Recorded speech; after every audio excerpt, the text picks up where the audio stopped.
There is a river that moves through time the way that sleep moves through the body, slowly, inevitably, carrying everything with it toward a stillness so deep and so complete that the ordinary world seems to grow distant and soft and very far away. That river is the Nile. And for a very long time, longer than most things that human hands have touched or human minds have imagined, it moved through a land of pale sand and wide, breathless sky, feeding a civilization that rose and flourished and aged and rested, as all things in their own good time must eventually come to rest. The Nile is not a river that hurries. It does not rush between narrow banks or throw itself against sharp rocks with any particular urgency. It moves, rather, the way that afternoon light moves across a stone floor with a kind of patient inevitability, touching everything it passes over with an even, unhurried warmth. In the deep south, where the river is young and the surrounding hills are the color of old copper, the water runs clear and cool over beds of smooth rock, catching the early morning light in long, slow ribbons of gold. And then, as the weeks pass and the river grows and finds the open floodplain, it broadens and deepens and slows even further, until it is moving with a kind of gravity, a kind of weight, that feels less like motion and more like breathing. It was this river, this slow and ancient river, that made Egypt possible. Without it, there would have been nothing here but sand, vast, pale, wind-smoothed dunes stretching in every direction beneath a sky of such unbroken blue that the eye, searching for something to rest upon, would find only emptiness. The desert is very old and very patient. It has been waiting at the edges of the Nile Valley for as long as there has been a valley to wait beside. And in the early centuries of Egyptian civilization, the people who lived along the river understood very clearly that the water was the only thing standing between them and that pale, patient desert, and they treated the river accordingly, with gratitude, with reverence, with the kind of quiet, daily attention that one gives to something upon which all life depends. The flooding of the Nile was the great rhythm of Egyptian existence, the slow, vast heartbeat around which everything else organized itself. It came each year, in the season the ancient Egyptians called Akhit, which we might translate loosely as the season of inundation, though that word inundation is too sudden, too sharp, for what actually happened. The rising of the Nile was not a sudden event. It was a gradual, gentle swelling, like a sleeper drawing a deep breath beneath a blanket, a barely perceptible expansion that, over the course of weeks, and then months, transformed the narrow river into something vast and still and deeply brown, spreading out across the low farmland on either side of the channel in a quiet, unhurried flood that covered everything in a shallow, silted lake reaching almost as far as the desert's edge. In the weeks before the flooding began, the people who farmed the land would have felt its approach not as a dramatic announcement, but as a slow, accumulating series of small changes. The air near the river would carry a different quality of dampness. The birds that nested in the papyrus beds along the banks would begin to move to higher ground, drifting upward in small, unhurried flocks. And the river itself would begin, almost imperceptibly, to deepen in color, darkening from its usual blue-gray to a shade of reddish-brown, carrying down from the distant highlands of the south an enormous weight of silt and organic material that turned the water opaque and rich, the color of very old clay. The Egyptians watched for this darkening of the water the way a child watches for the first signs of sleep, patiently, attentively, with the understanding that what was coming was both inevitable and necessary and deeply good. When the water began to rise against the measuring posts, the nilometers, that they had placed along the riverbanks to track its level. The priests would record the measurements in their long, careful columns of hieroglyphs, adding this year's numbers to the accumulation of decades and centuries of previous years, building up over generations a portrait of the river's slow, cyclical breathing that allowed them to predict, with considerable accuracy, what the flood would bring and what kind of harvest might follow. A good flood was one that spread far enough across the farmland to deposit a thick, even layer of the Nile's dark silt, a layer so rich in minerals and organic matter that seeds pressed into it would germinate with very little further encouragement. A flood that was too shallow left the far fields dry and dusty, and the harvest that followed would be thin and poor. A flood that was too deep, that rose higher than the mud brick walls of the villages built on the low rises and mounds above the valley floor, would destroy homes and granaries and the stored provisions of previous seasons. But a flood that was just right, and more often than not, across the long centuries of Egyptian history, the flood was roughly right, left behind a deep, dark blanket of soil so fertile that it seemed almost to breathe with the possibility of growth. When the waters finally began to recede, which they did as slowly and gently as they had come, retreating back toward the river's central channel over the course of many weeks, they left behind a landscape of extraordinary stillness.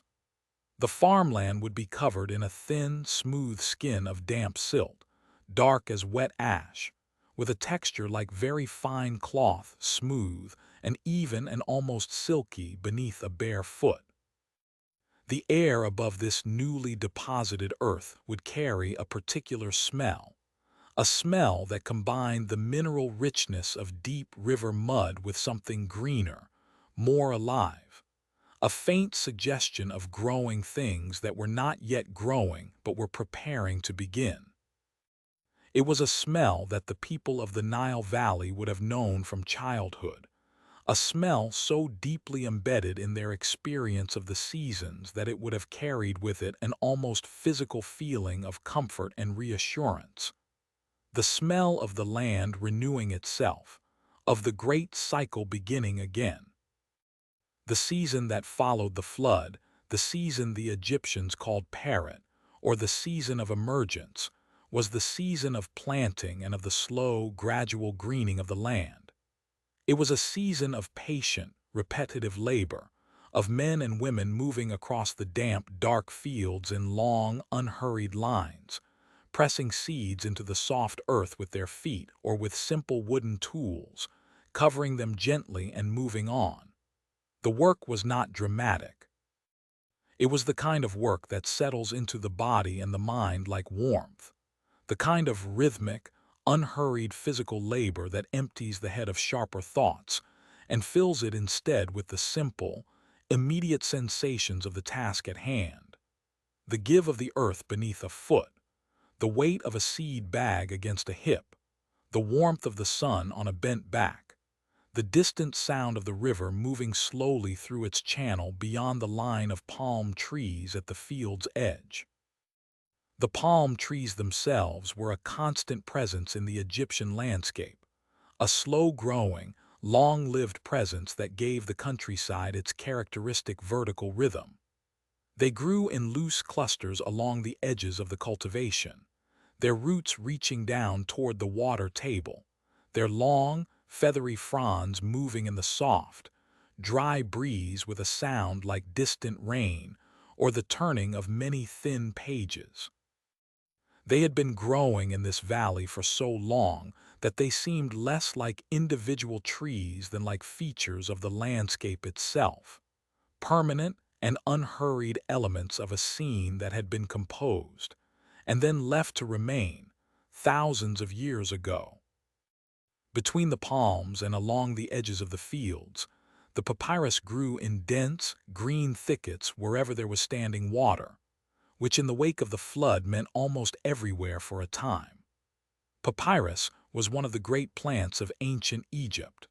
one of the plants so woven into the texture of Egyptian life that it appears on temple walls and in royal iconography, and in the names of the country itself, which the ancient Greeks would eventually call by a word derived from papyrus. It grew tall and straight, its triangular stems rising to heights of 3 or 4 meters, topped by a loose, feathery cluster of thin green bracts that caught the light and swayed in the breeze with a lazy, unhurried grace. From the papyrus came writing material, and from the writing material came the vast accumulation of administrative records and religious texts and personal letters that allow us, at this great distance of time, to know something of the lives of the people who lived here. Those people woke each morning to a landscape that was, by our standards, very quiet. There were no engines, no machines, no sounds of distant traffic or industry.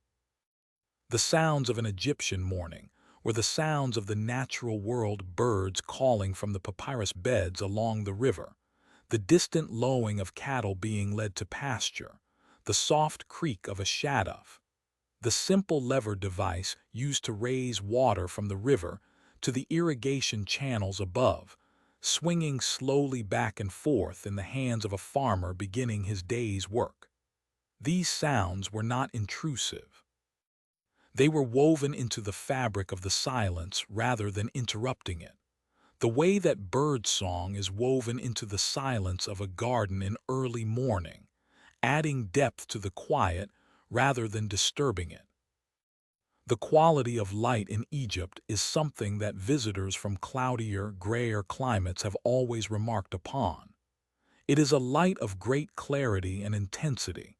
a light that makes the surfaces it falls upon look very clean and very precise, that gives shadows their sharpest edges and colors their deepest saturation. And yet, despite its intensity, it does not feel harsh. In the early morning and the late afternoon, when the sun is low and its rays are traveling at a long, oblique angle through the atmosphere, the light of Egypt is golden and warm and very soft, the kind of light that makes even the simplest objects, a clay water pot, a woven mat, the worn surface of a mud brick wall, look somehow considered and beautiful. In this light, in these early morning hours before the heat of the day had gathered itself, the Egyptian farmer would begin his work. He was, for the most part, a man or woman of modest means and modest ambitions, a person whose life was organized around the slow, seasonal rhythms of the agricultural calendar, whose deepest concerns were the fertility of the soil, and the sufficiency of the rain, and the health of the animals and the children in his or her care. The great monuments that rose above the horizon, the pyramids at Giza, the temple complexes at Karnak and Luxor, were not entirely separate from this person's life. They were part of the same world, connected by the same river and the same sky and the same annual flooding, linked by the labor that had built them and the belief that had inspired them. But in the daily texture of a farmer's life, they were distant presences, as familiar and as unremarkable as the desert that lay beyond the cultivation, vast, ancient, and belonging to a scale of time and space that did not press itself upon the ordinary business of a working day. The irrigation channels that carried water from the Nile to the fields that lay beyond the reach of the natural flood were among the oldest features of the agricultural landscape. They had been dug and redigged and maintained and extended over centuries, forming a slow, branching network of channels and dikes and sluice gates that transformed the narrow band of natural fertility around the river into a wider zone of cultivation. Managing these channels was a constant, patient task, a task that required cooperation between neighboring farmers, an agreement about the sharing of water that was governed by long-established custom, and by the authority of local officials appointed to oversee such matters. Water was everything, This is not an overstatement. In a landscape where the desert was always present at the margins, where a year or two of low floods could mean hunger, and a string of very low floods could mean famine, the presence of enough water in the right places at the right times, was the foundational fact of existence. The ancient Egyptians understood this in their bones, in the way that people who have always lived close to the natural world understand the things that matter most to them, not as an intellectual proposition, but as a felt, physical reality, as immediate and inescapable as the weight of the sun on a bare head at midday. And yet the relationship between the Egyptian farmer and the river was not one of anxiety, or not primarily. It was, more than anything, a relationship of trust, the trust of long familiarity, of a pattern repeated so many times across so many generations that it had come to feel as natural and as reliable as breathing. The river would rise, the river would flood, the river would recede, the land would be renewed.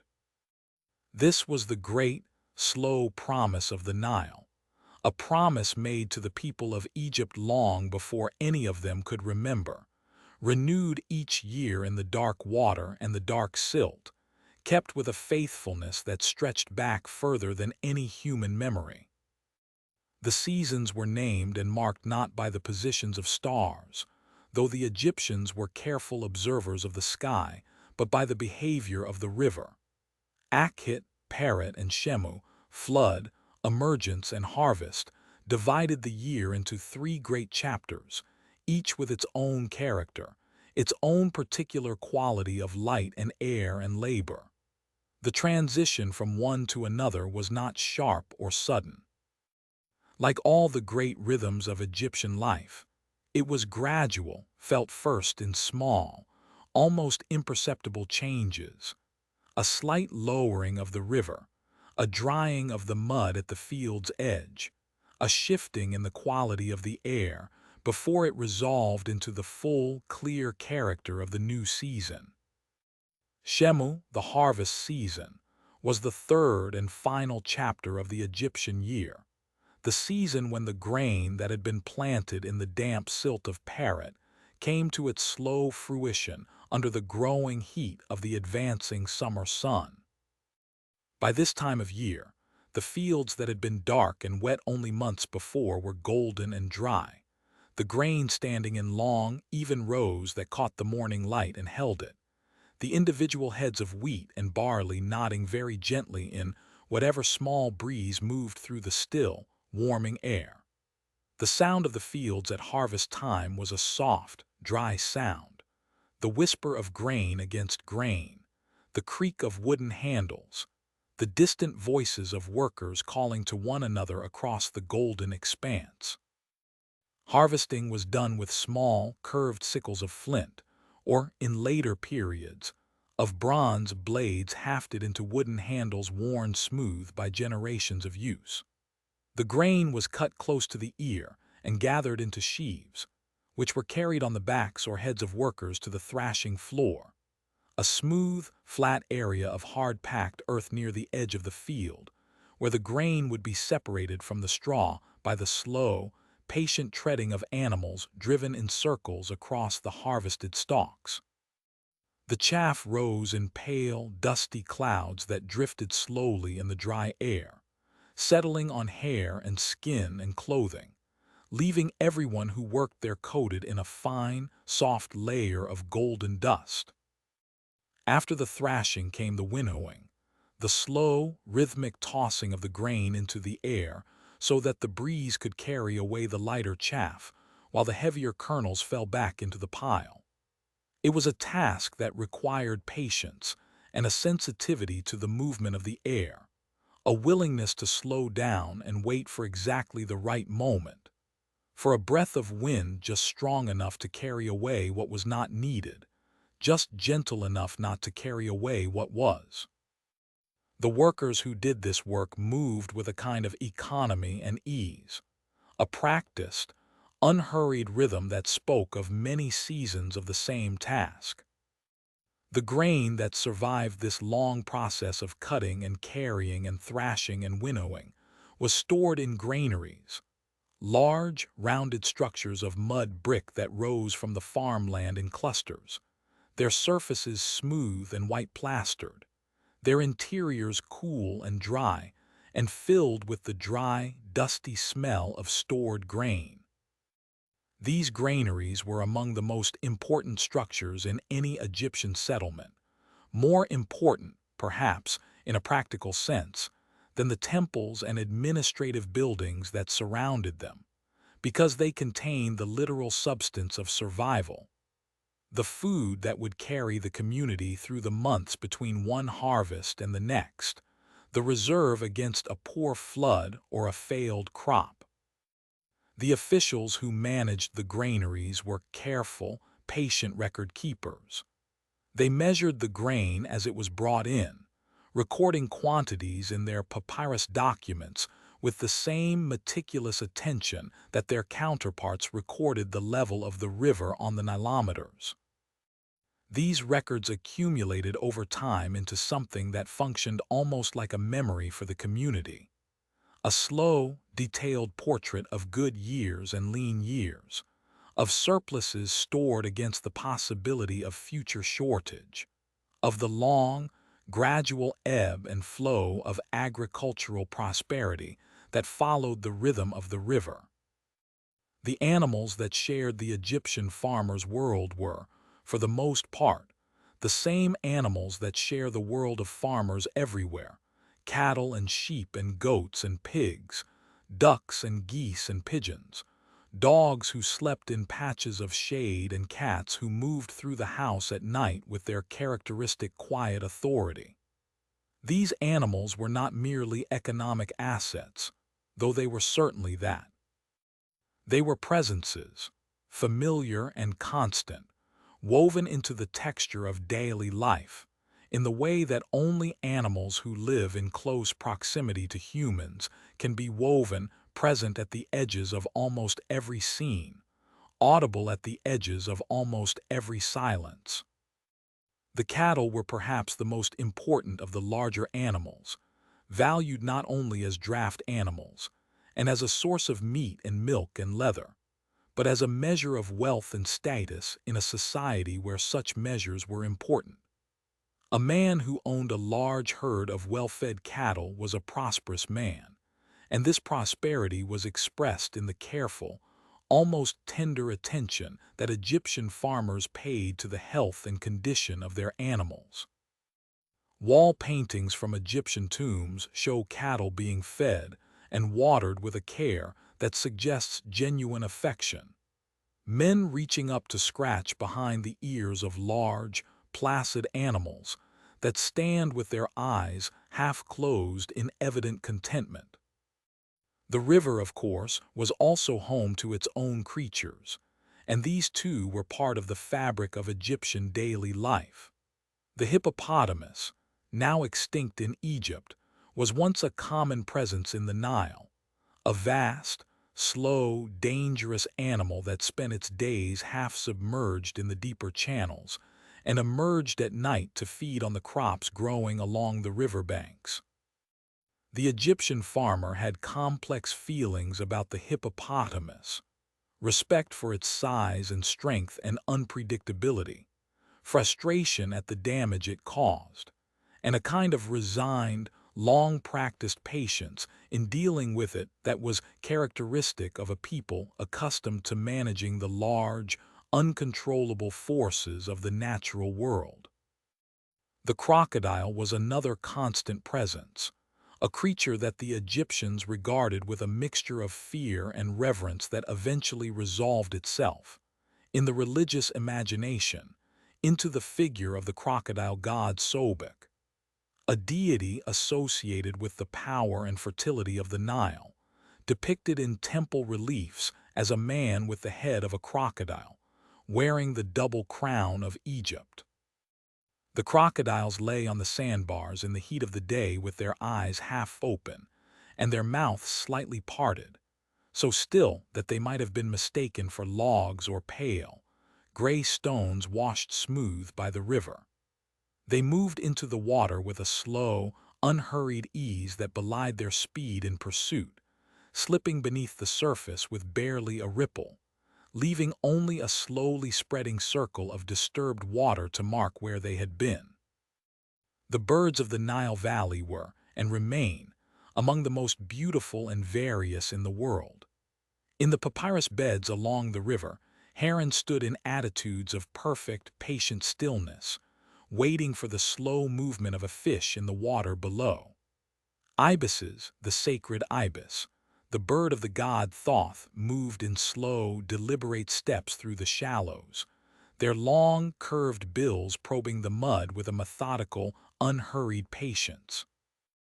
Ducks and geese moved across the open water in loose, drifting formations, the sound of their calls carrying far across the still morning air. And high above all of this, almost too high to see clearly, the falcon, the bird of the sky god Horus, turned in slow, wide circles on thermals that carried it effortlessly over the entire valley. The desert and the cultivation and the river all spread below it in the clear Egyptian light. The Egyptian calendar was organized, as we have seen, around the river's rhythms, but it was also organized around the movements of the sky.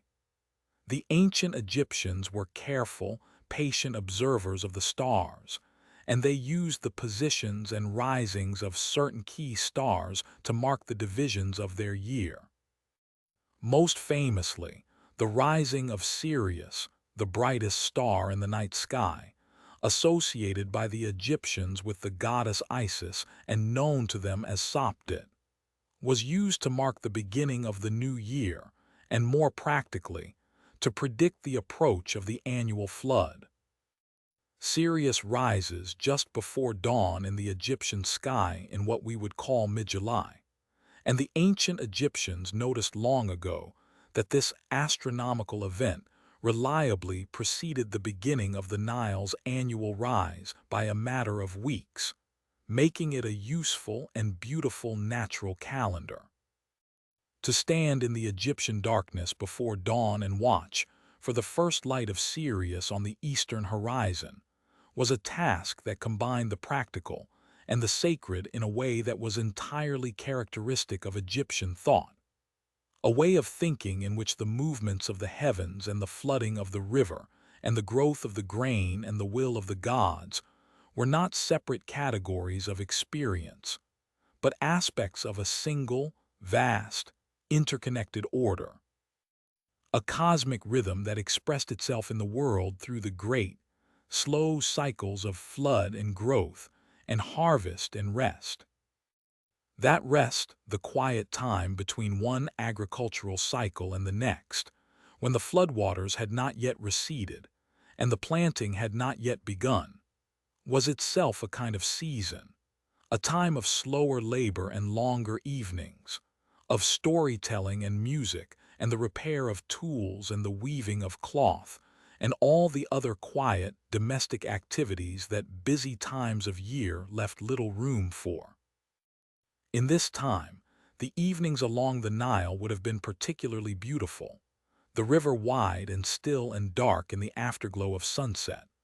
the palm trees standing against a sky that moved through shades of orange and rose and deep, luminous blue before resolving at last into the great, dense darkness of an Egyptian night, a darkness so clear and so deep that the stars seemed to hang at different distances above, some close and bright and others merely a soft, distant dusting of light that stretched from horizon to horizon in a slow, immense river of its own. The people of the Nile Valley, lying on the rooftops of their mud-brick houses in the warmth of the summer night, watching this slow river of stars turn overhead, would have felt themselves to be part of something very large and very old and very calm. The river moved below them in the darkness, carrying its burden of silt toward the sea. The stars moved above them in their slow, reliable arcs. And between the river and the stars, in the warm, still air of the Egyptian night, the ordinary life of an ancient civilization continued its quiet, unhurried course. The breathing of sleeping children, the distant sound of water against a reed boat's hull, the soft creak of a date palm's fronds in the small, warm wind that came each evening off the desert. This was the Egypt that existed before and during and long after the building of the pyramids, not the Egypt of the monuments alone, but the Egypt of the river and the reed and the dark, rich soil, of the patient farmer and the circling bird and the slow, vast rhythm of the flood.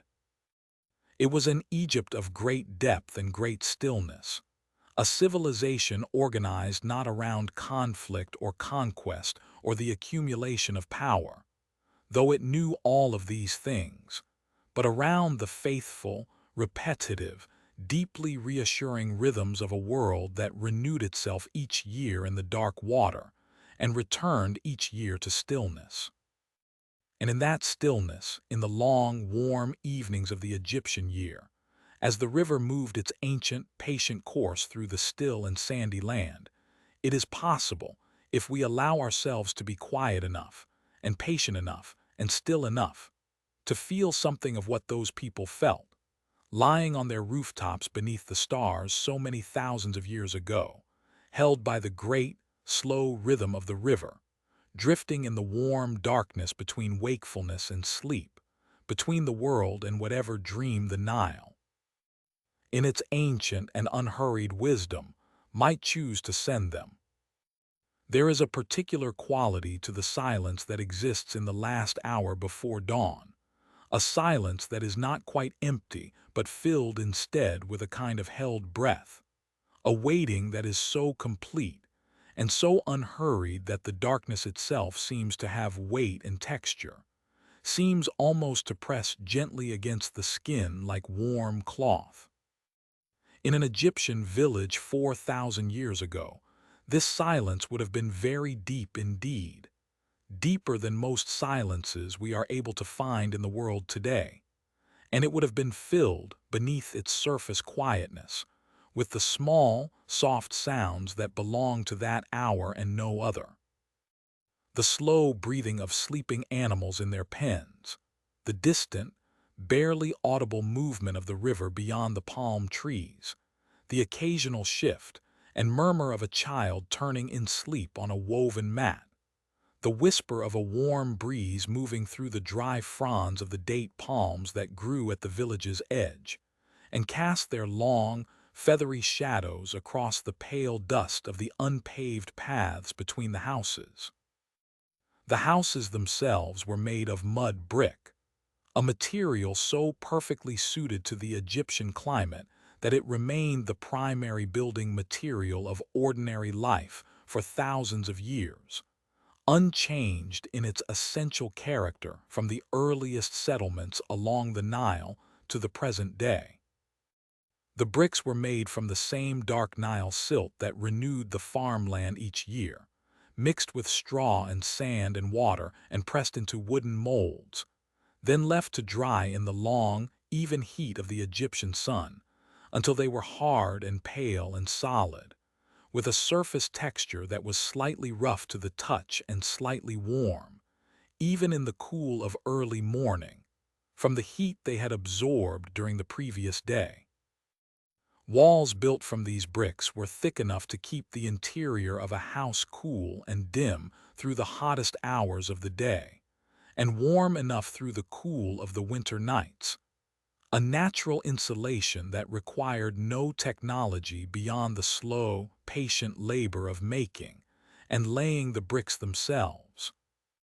The village was not a large place, by any measure we might apply.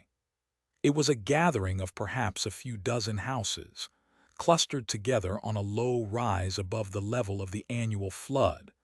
because the houses, being made of mud brick, could not survive submersion, and so the villagers had learned, over generations of accumulated experience, to build on ground that the floodwaters would not quite reach. The houses were close together, their walls sometimes shared, their rooftops on roughly the same level so that a person moving across the rooftops,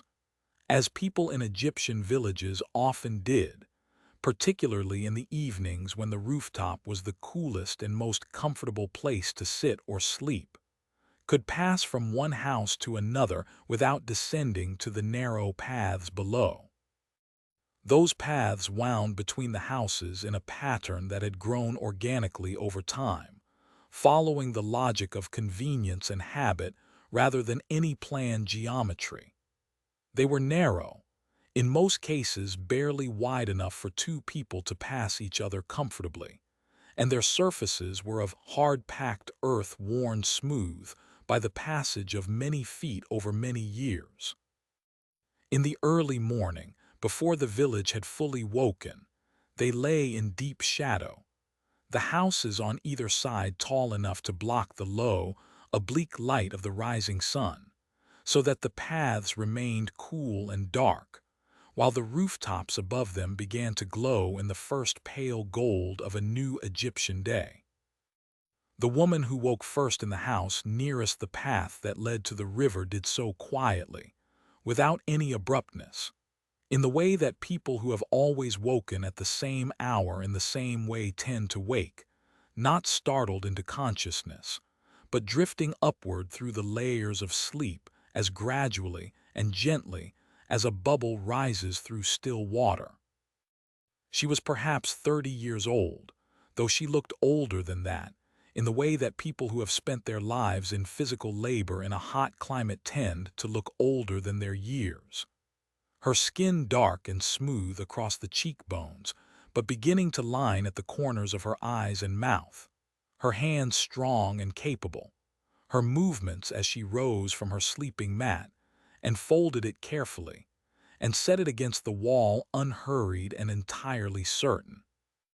The movements of a person who has performed the same sequence of actions so many times that the body carries them through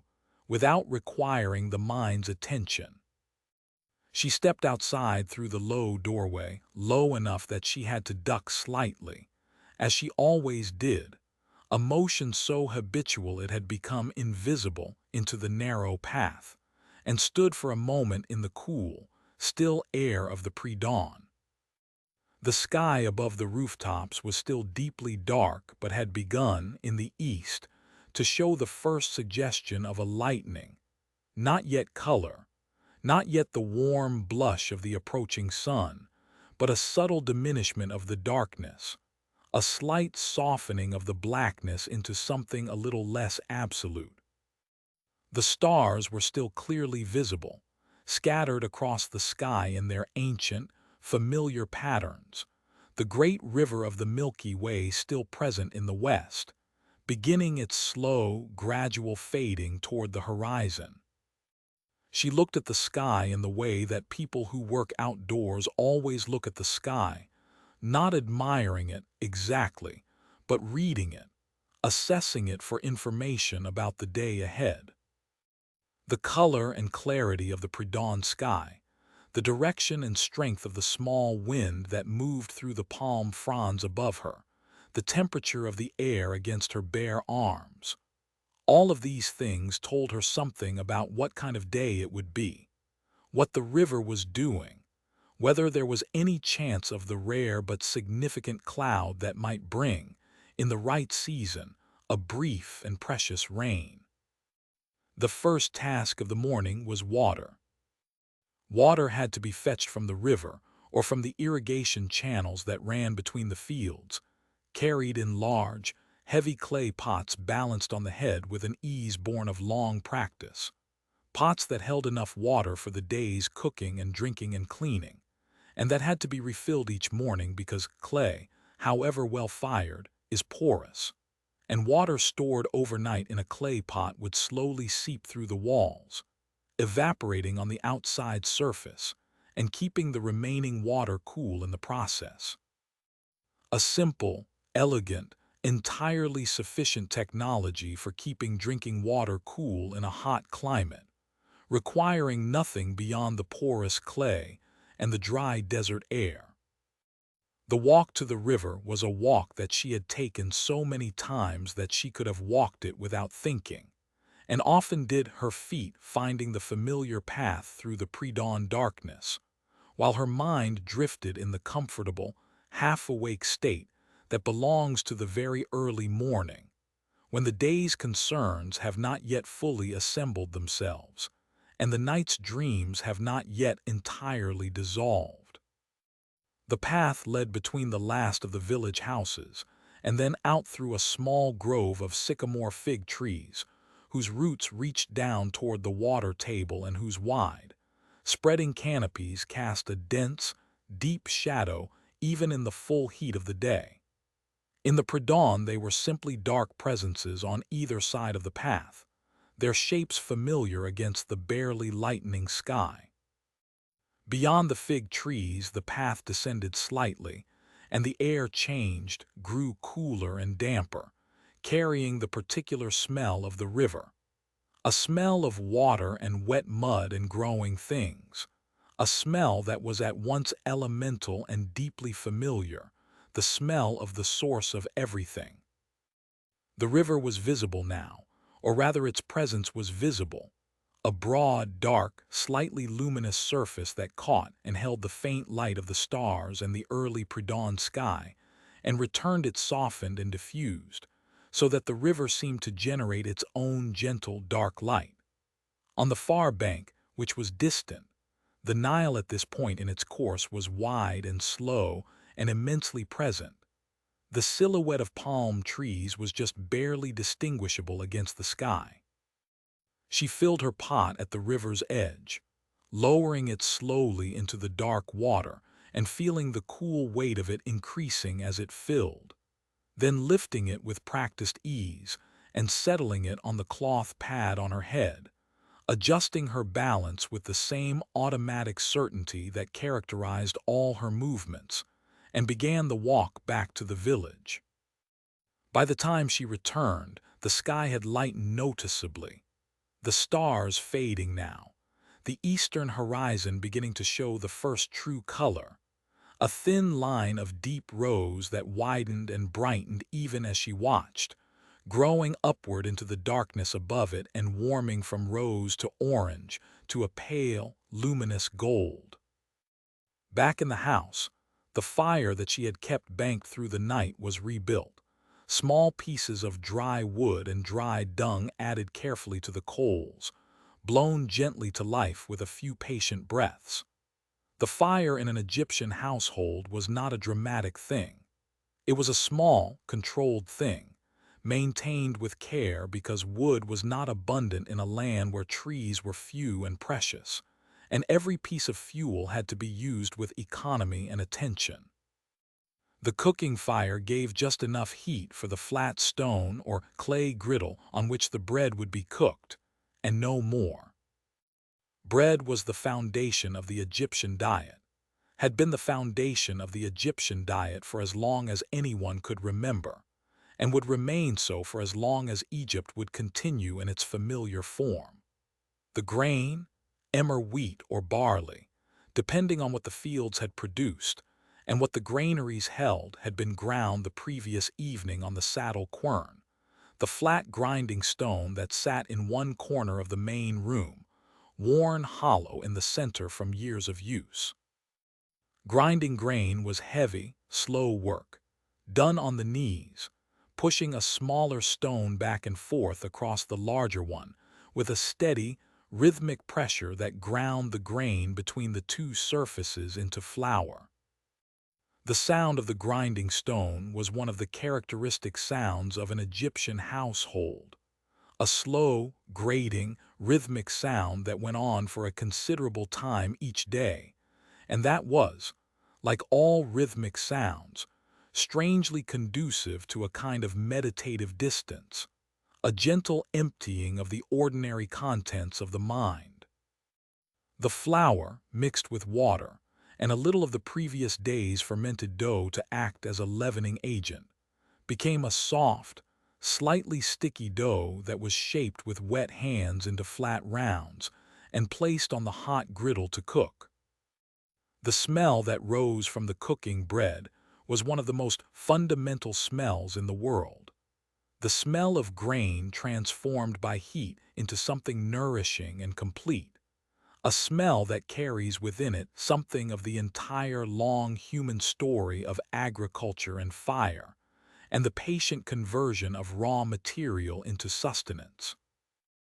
In an Egyptian village at dawn, with the cooking fires of a dozen households beginning to send their thin threads of smoke up into the brightening morning air,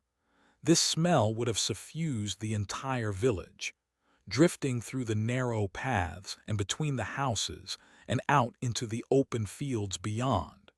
where the first birds were beginning to call from the papyrus beds along the river.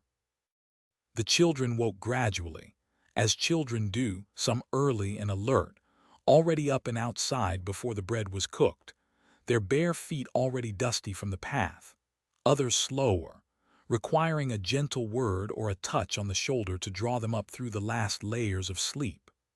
They were small children, most of them, with the round faces and large eyes that appear in Egyptian art, that particular quality of openness and alertness that children's faces have before the world has had time to narrow them. They wore little clothing in the warm months, a simple linen shift, or nothing at all, and their hair was arranged in the style characteristic of Egyptian children, shaved close on most of the head but left long on one side in a plaited sidelock that was allowed to grow until the child was old enough to be considered no longer a child.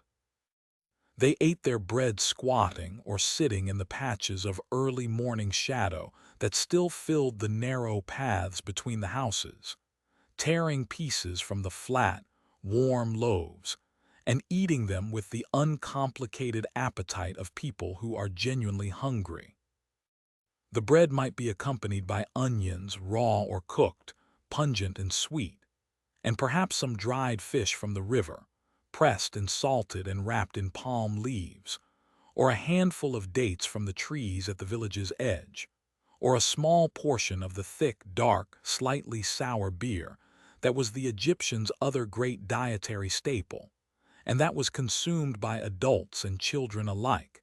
being considerably safer to drink than unfiltered river water. The beer was brewed in large clay vessels from partially fermented bread, the same basic ingredient as the food bread but prepared differently, crumbled into water and left to ferment in the warmth, until it had developed the cloudy, nutritious, mildly alcoholic quality that made it both a food and a drink.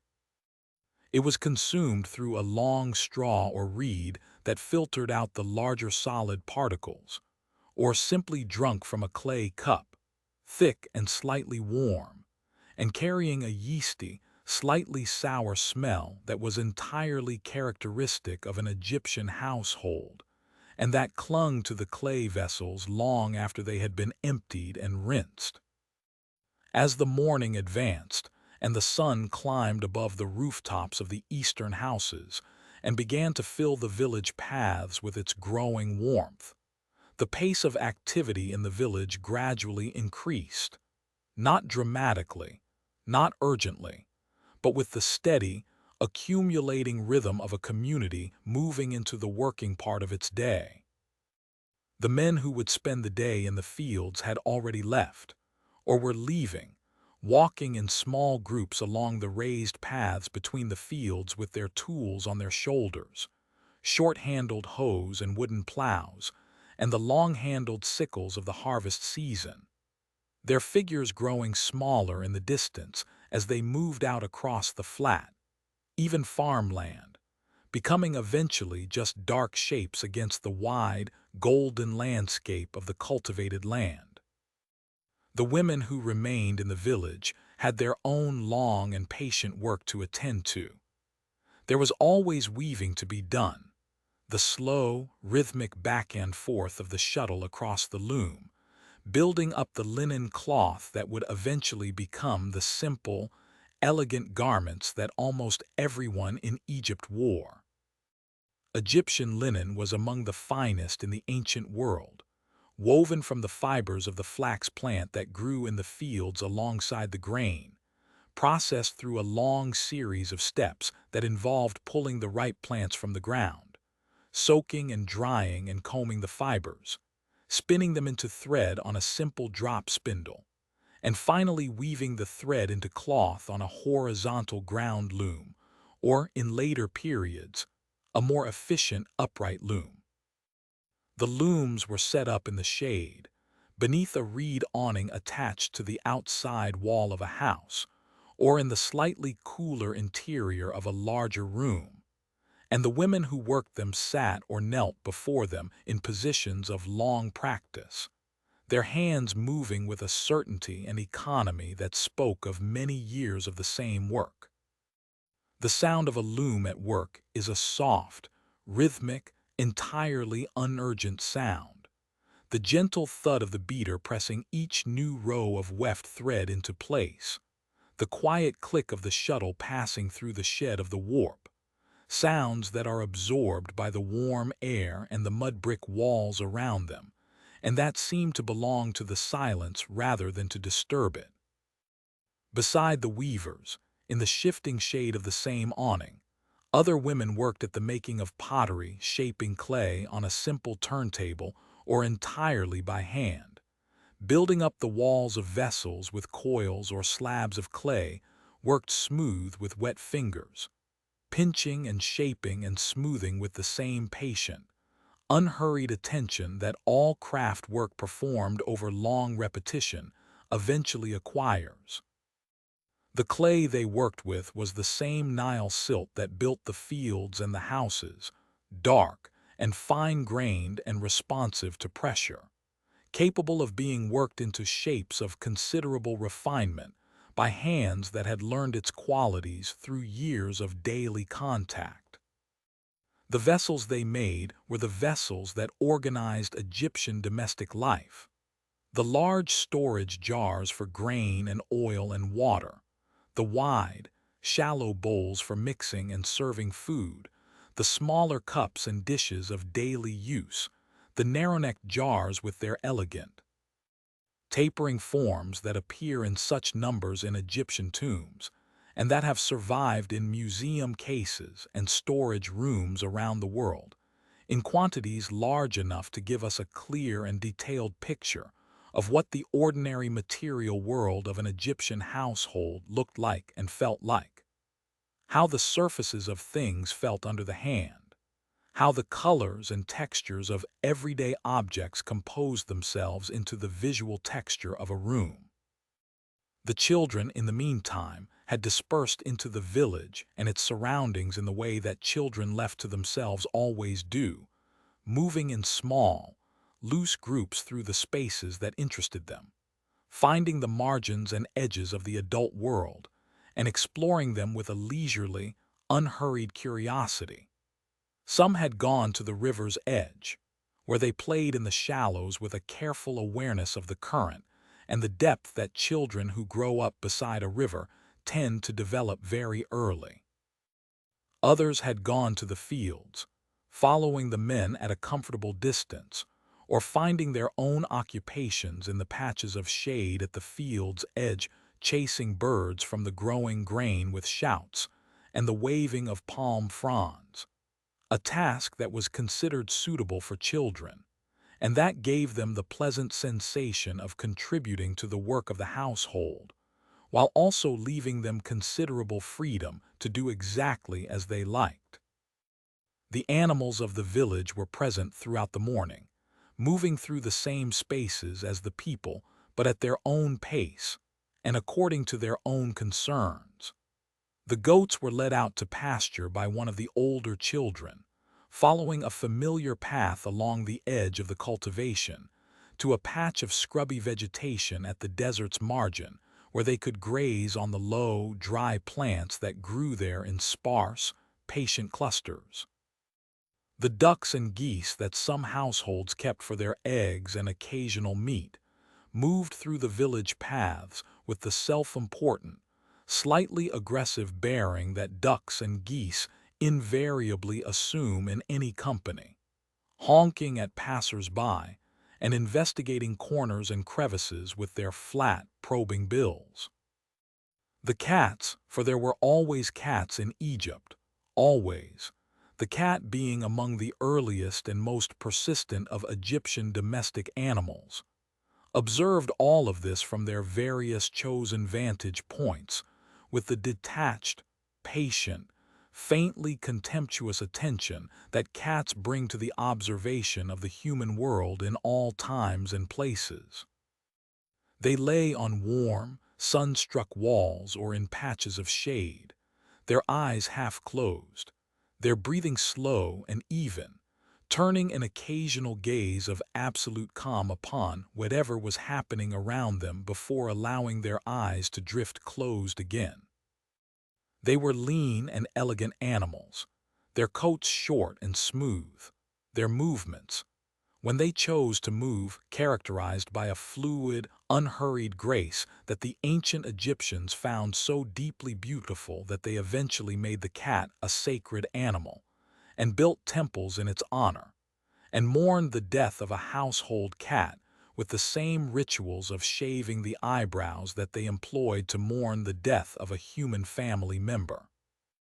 By the middle of the morning, when the sun had risen to an angle that sent its heat directly down into the village paths, and had reduced the patches of comfortable shade to narrow strips against the north-facing walls, the pace of outdoor activity began to slow. This was not a deliberate decision, but a natural, bodily response to the heat, the same response that all living things in hot climates develop over time, the instinctive withdrawal from the midday sun into coolness and stillness and rest. The weaving was set aside. The pottery was covered with damp cloth to prevent it from drying too quickly. The children drifted home from the river and the fields, drawn back by hunger and heat. The interiors of the mud brick houses were, at this hour, significantly cooler than the outside, perhaps not cool by any absolute standard, but comfortable in the way that shade is comfortable after strong sun, the thick walls absorbing the heat of the day slowly enough that the temperature inside remained several degrees below the outdoor temperature, even at the peak of the afternoon. The rooms were small and simply furnished, sleeping mats rolled against the walls, a low table or shelf, clay lamps that burned a thin oil pressed from castor or sesame seeds, their light small and warm and gentle. The floors were of packed earth, smooth and cool underfoot. Here, in the dim, warm interiors of the village houses, the middle hours of the day passed in a quietness that was close to sleep. People ate a midday meal of bread and whatever was available, dried or fresh fish, lentils and onions and garlic cooked together in a clay pot over a small fire, dates and figs from the trees at the village's edge, and then rested, lying on their mats in the comfortable dimness, listening to the small, distant sounds of the quiet afternoon outside. A goat calling somewhere, a child's voice briefly raised and then falling silent, the slow creak of the shaduf at the river, the distant murmur of the water itself, moving always in its ancient and unhurried course. The afternoon returned slowly and gently, the heat beginning its long retreat as the sun moved toward the western horizon, and the shadows began to lengthen again,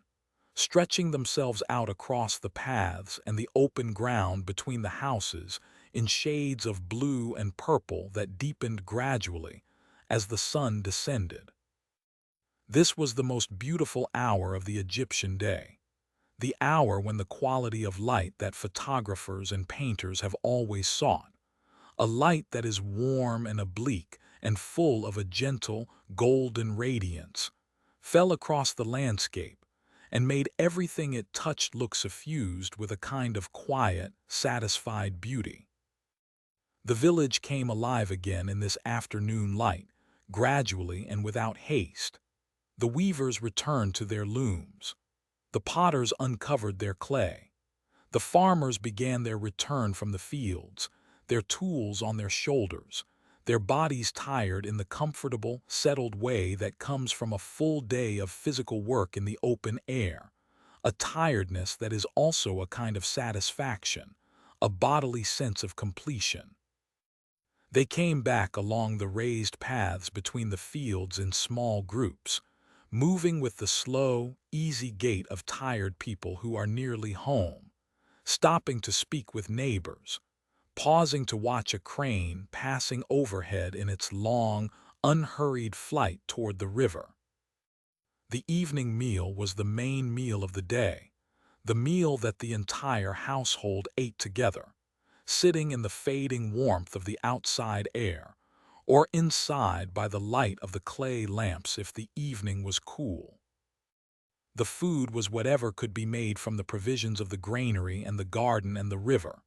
Thick lentil soup, flatbread still warm from the griddle, roasted onions and garlic, fresh vegetables in season, cucumbers and melons and leeks. And sometimes, on days when someone had taken a net to the river or set a trap in the papyrus beds, fresh fish grilled over the embers of the cooking fire, its flesh white and flaking, fragrant with the faint mineral smell of the river. They ate with their hands, in the way that people who have always eaten with their hands eat, with a certain directness and ease, a comfort with the physical act of eating that is entirely natural in people who have not learned to feel self-conscious about it. Conversation moved around the table in the way that conversation does when people are comfortable with each other, and not in any particular hurry, slowly, circling back to the same subjects, drifting off into silence, and then starting again. The children ate quickly and were released to play for a while in the now cool evening air, their voices carrying clearly through the quiet village in the way that children's voices carry in the evening everywhere. After the meal, as the last of the daylight faded from the sky and the stars began to appear, first one or two of the brightest,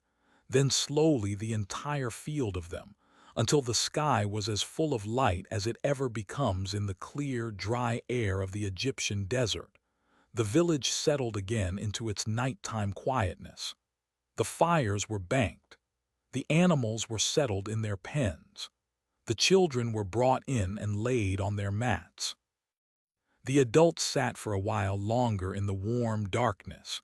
talking quietly or simply sitting in the companionable silence of people who have spent their whole lives together, looking up at the slow wheel of the stars above them, listening to the small sounds of the village at night. There was music sometimes in the evenings, a simple flute made from a reed cut at the river's edge, played with a slow, wandering melody that drifted through the warm air and seemed to belong to the night rather than to interrupt it. Or the low thrumming of a lute, its strings of gut vibrating in a slow, repetitive pattern that was more like texture than melody, more like the sound of the river itself than like anything we would recognize as music, but deeply pleasing in the warmth of the Egyptian evening. The music did not demand attention.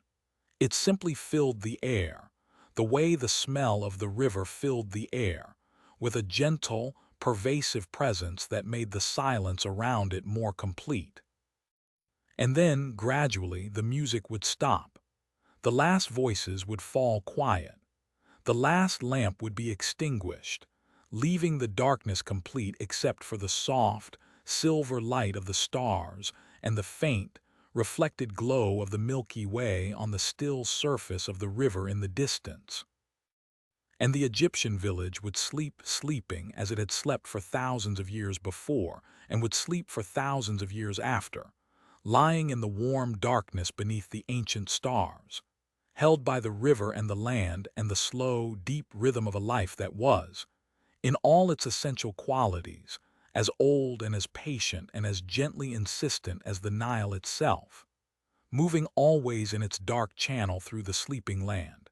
carrying everything slowly, slowly, slowly toward the sea. There is something about very large stones that slows the mind.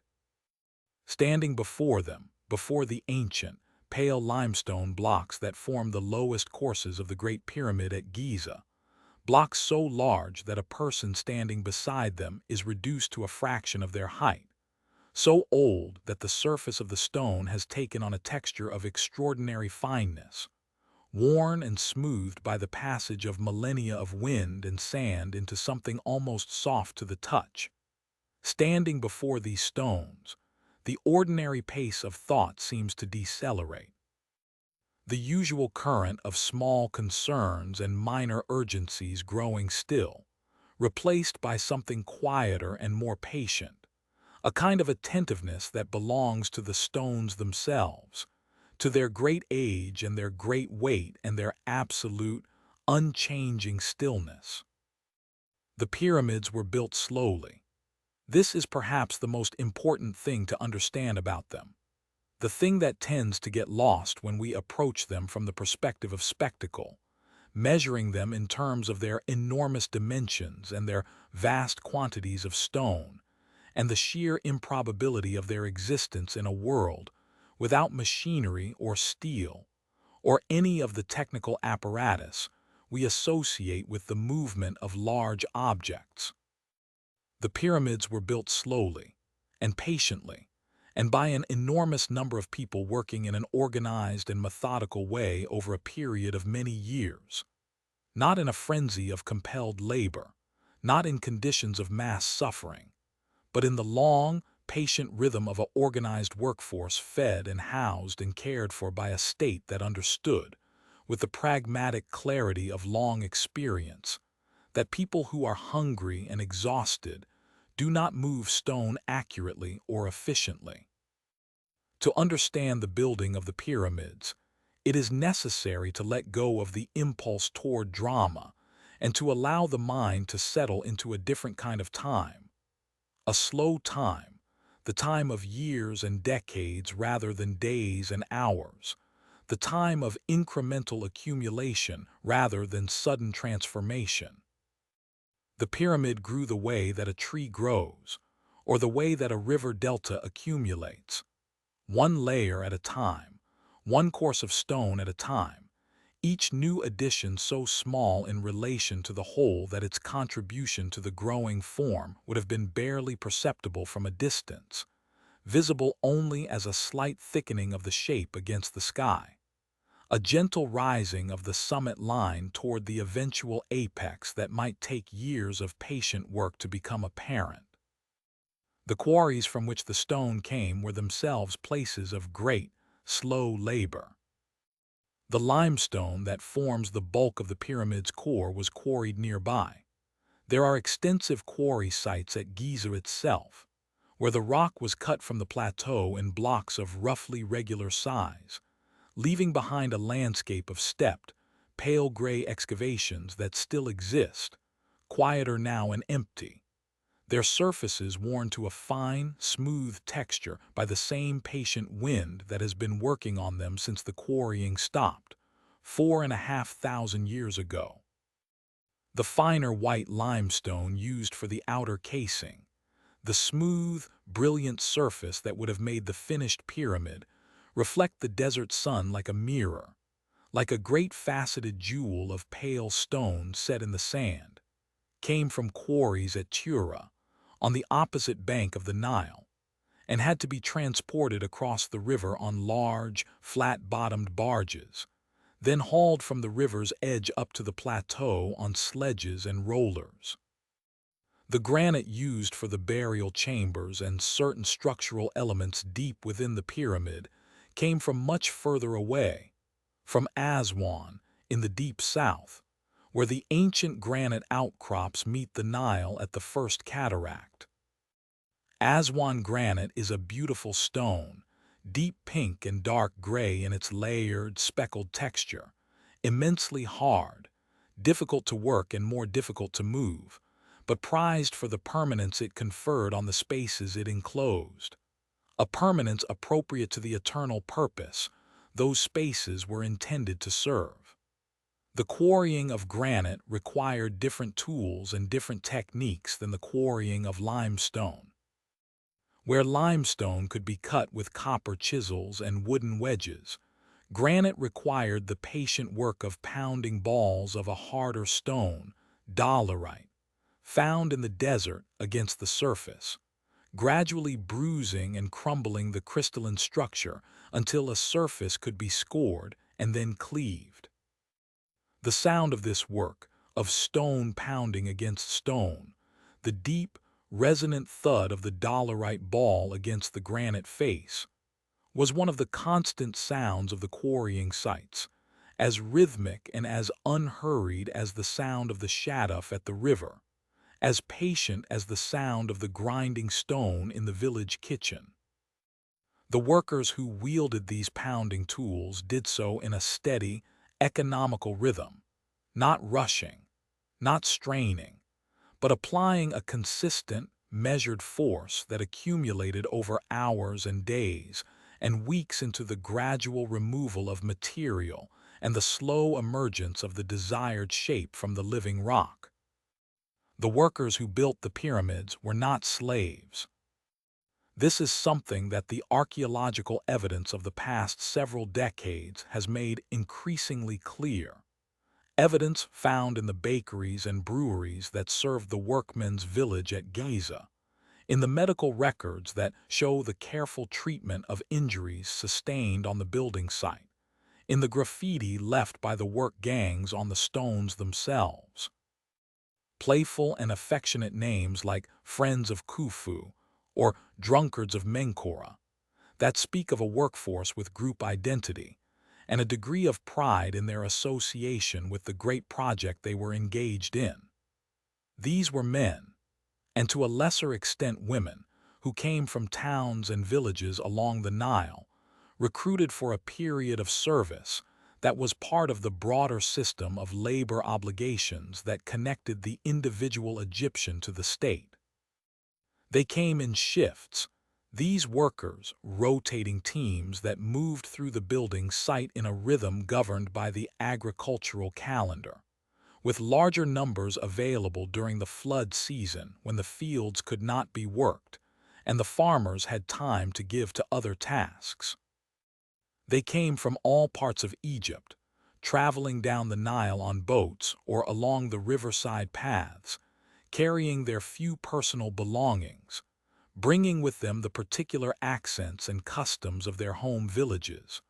arriving at the building site as strangers and becoming, over the weeks and months of shared work and shared meals and shared sleeping quarters, something more like a community. The workmen's village at Giza, which has been partially excavated and studied in considerable detail, was a real village, a settlement with bakeries and breweries and administrative buildings and sleeping quarters and a medical facility and a cemetery. The bread baked in its large, industrial bakeries was of the same basic character as the bread baked in village households along the Nile, but produced in quantities appropriate to feeding thousands of people, in large domed clay molds that produced round loaves of a consistent size and quality. The beer brewed in the adjacent breweries was thick and nutritious, a significant source of calories for people engaged in heavy physical labor. The diet of the pyramid builders, as reconstructed from the animal bones and plant remains found in the settlement's refuse, included significant quantities of beef and fish and bread and beer. A diet that, by the standards of the ancient world, was reasonably substantial.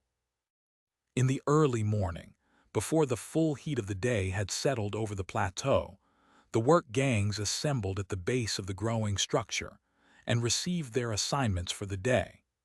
The organization of the workforce was hierarchical and detailed, a structure of gangs and files, of overseers and master builders and administrative officials, each with a specific role and responsibility, the whole coordinating toward the single, slow, patient goal of raising the pyramid one course of stone at a time. The overseer of a work gang was a man of some authority and responsibility, a man who understood the logistics of moving stone in large quantities and who could communicate the requirements of the architects,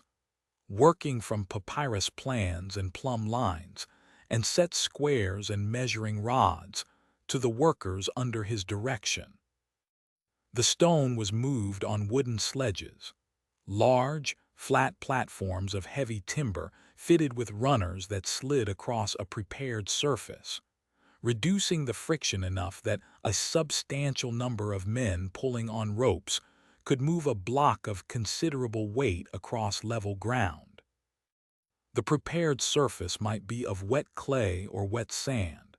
Experiment has shown that dampening the surface ahead of a loaded sledge dramatically reduces the force required to move it.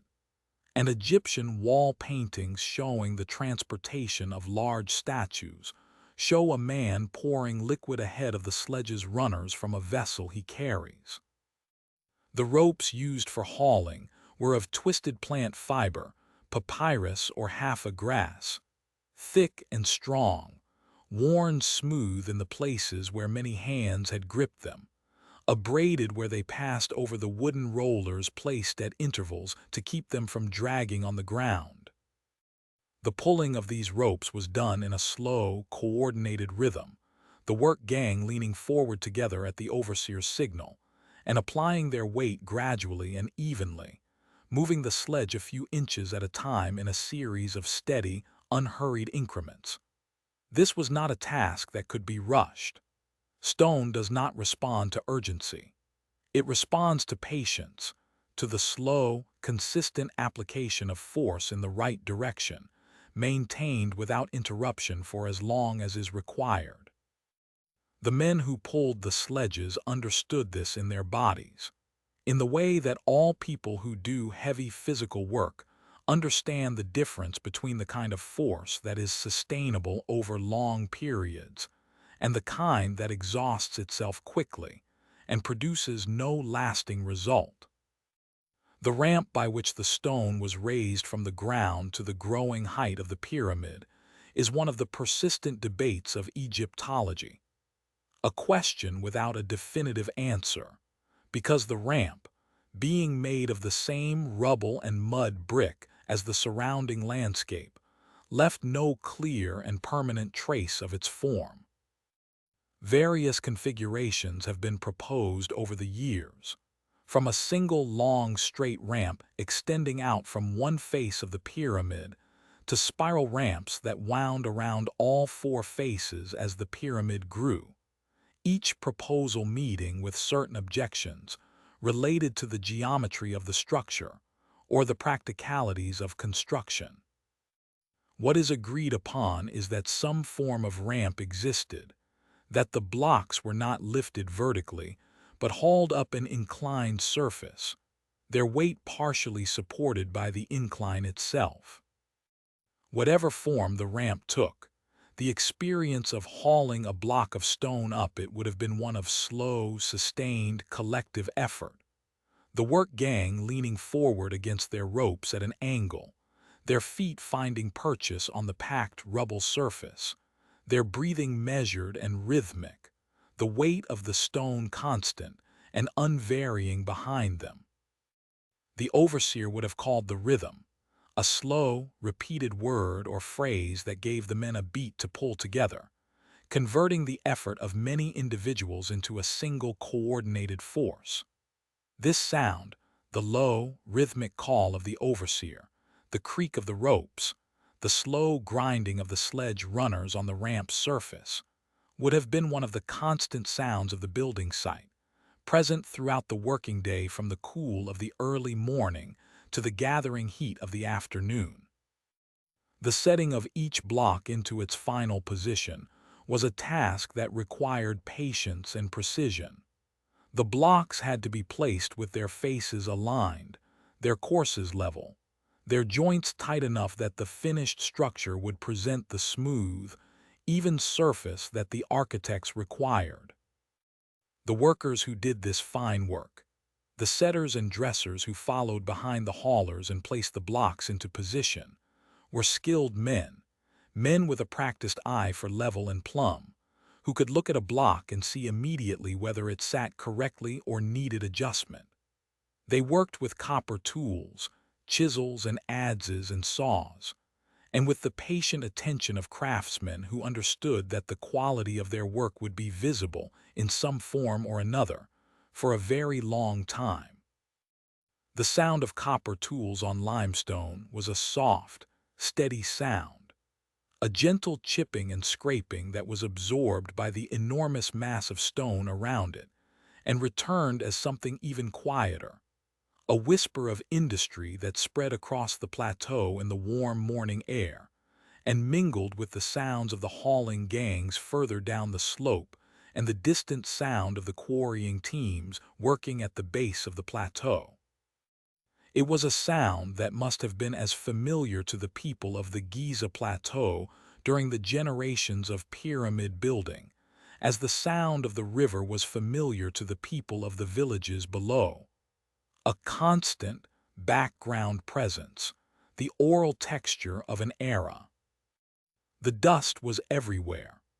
The cutting and dressing of limestone produces a fine, pale dust that settles on every surface, on the skin and hair and clothing of the workers, on the food they ate and the water they drank, in the folds of their simple linen garments, and in the crevices of their hands. By the middle of a working day, the men on the building site would have been pale with it, their dark skin overlaid with a coating of fine white dust that caught the light and gave them a strange, ghostly quality, as though they were in the process of becoming part of the stone they were working. They would have tasted it in the back of the throat, a dry, mineral taste, faintly sweet, and felt it in the eyes, where it accumulated in the corners and along the edges of the lids, requiring frequent rinsing with water. The medical records from the workmen's settlement at Giza show the predictable injuries of heavy construction work: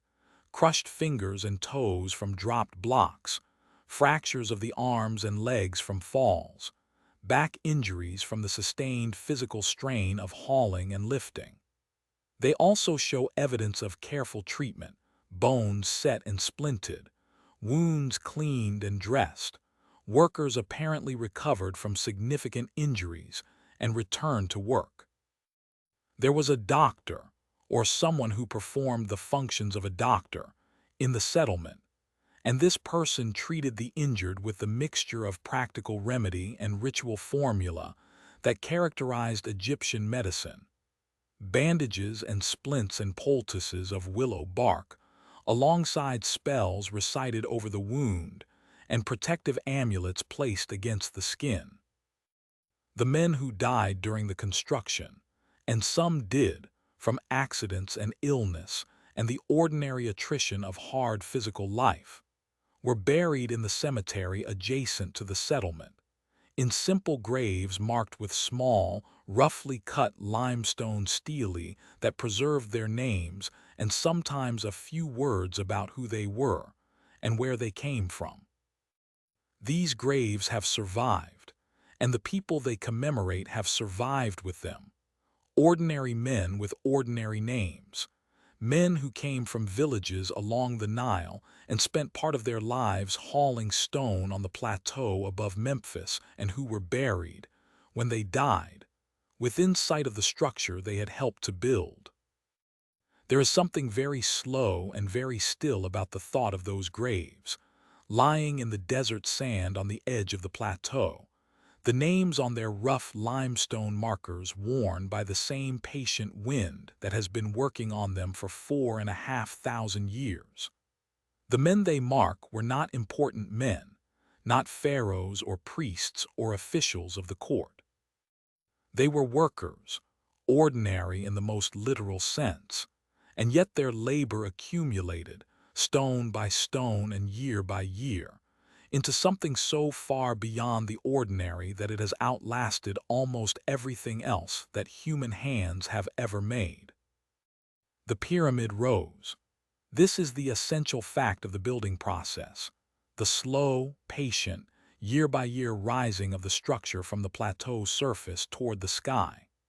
In the early years of construction, when the lower courses were being laid, the growth would have been rapid by the standards of later phases, a great area of ground being covered with relatively few courses of stone, the volume of the structure increasing quickly as the broad base was established. But as the pyramid rose and the area of each successive course diminished, the rate of visible growth would have slowed, the upper portions of the structure requiring the same effort and the same quantity of stone per course, but adding less to the visible height, less to the impression of growth, until the final courses near the summit were being laid with a patience and care that knew the work was nearly complete. The summit, the capstone, the pyramidion, was a single piece of stone, smaller than all the others but more precisely worked, shaped into the true pyramidal form that the entire structure approximated.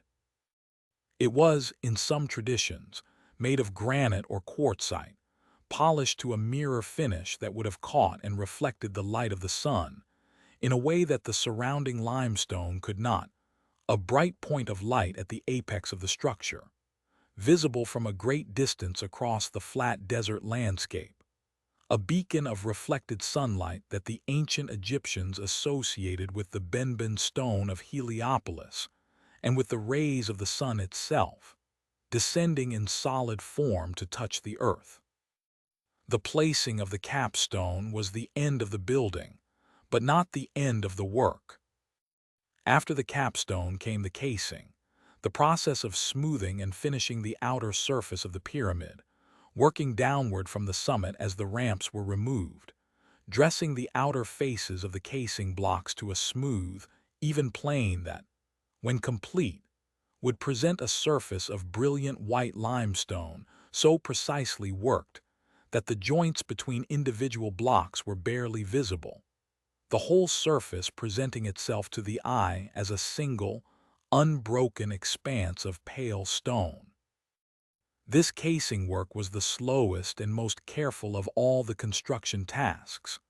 the work of craftsmen with the finest tools and the most practiced eyes, working in the full glare of the Egyptian sun with copper chisels and polishing stones, removing the last irregularities from the surface with a patience that was,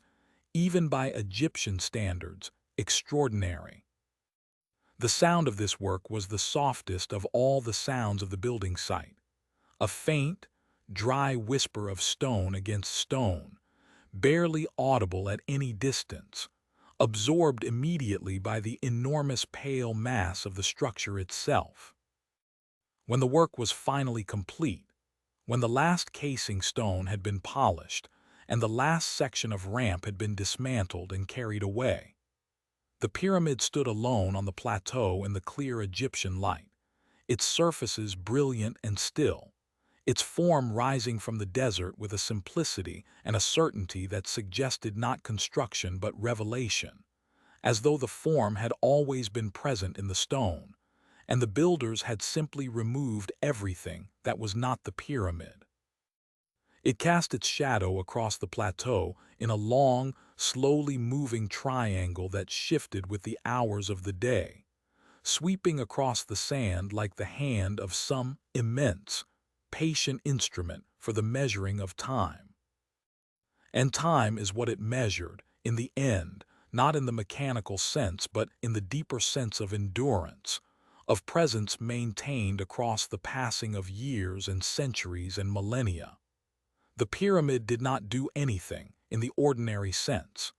It did not produce grain or cloth or pottery or any of the other things that a functioning society requires. What it produced was something more difficult to name and more lasting in its effect, a presence in the landscape, a fixed point in the turning of time, a visible assertion that something had been here, that something had endured,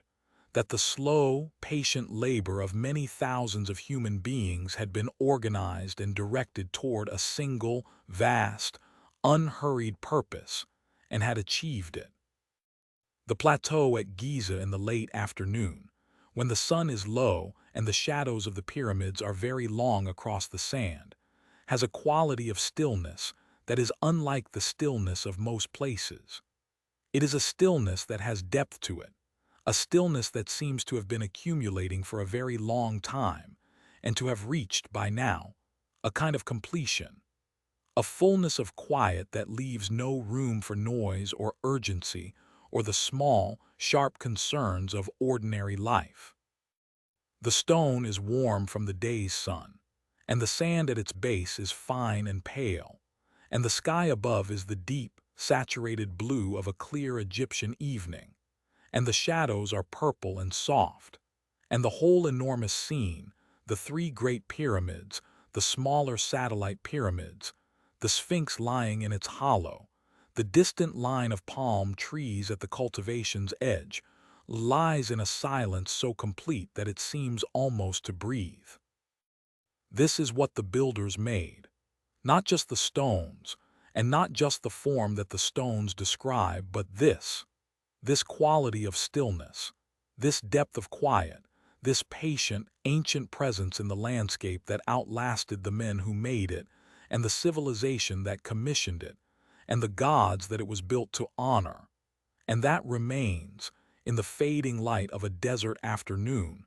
as close to permanent as anything that human hands have ever managed to achieve. It is a presence that asks nothing of us except that we slow down and grow quiet and allow ourselves to feel, for a moment, the great, unhurried weight of time. There is a particular quality of darkness that belongs only to temples, a darkness that is not merely the absence of light but something more considered, more deliberate,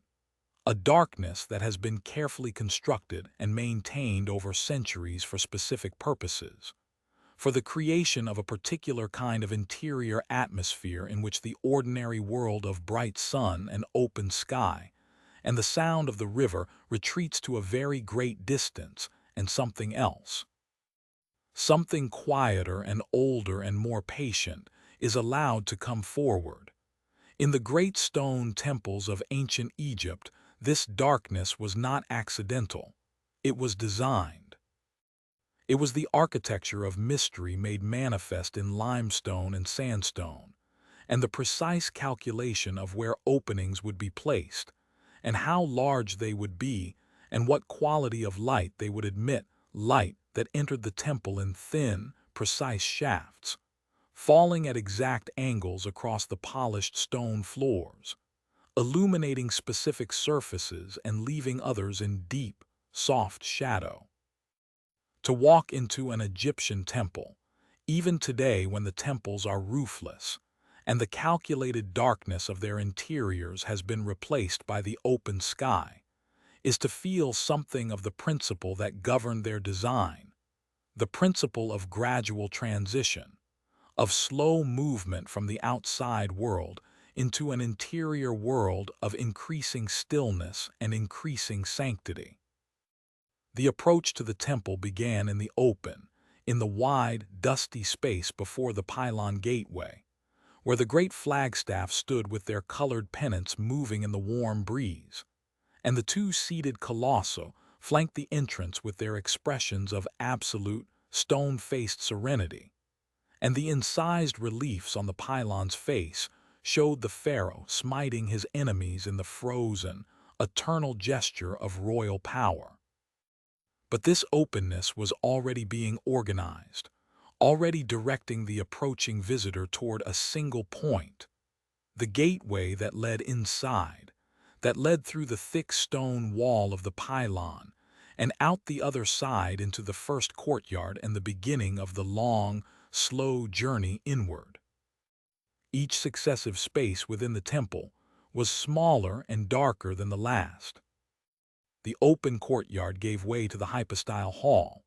the forest of columns that is one of the most characteristic and most beautiful spaces in all of Egyptian architecture,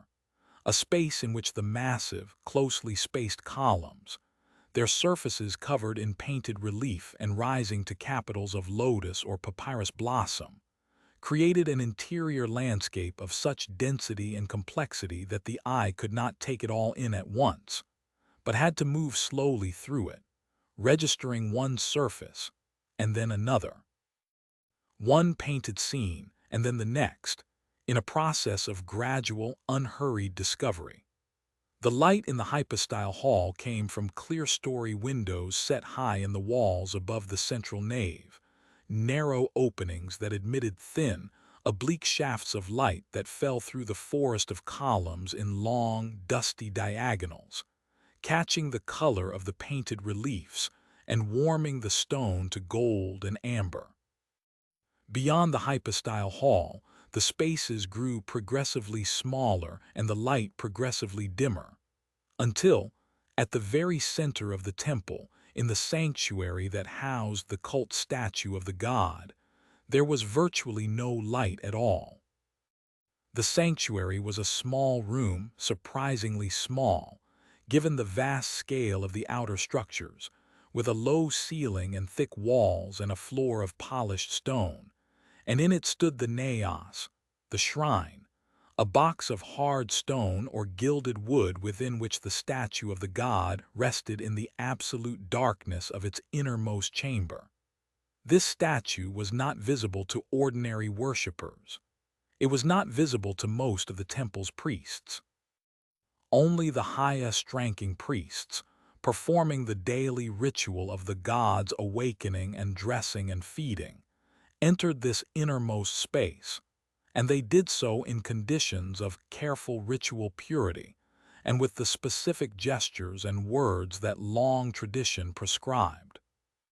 The gods of ancient Egypt were many, and they were old,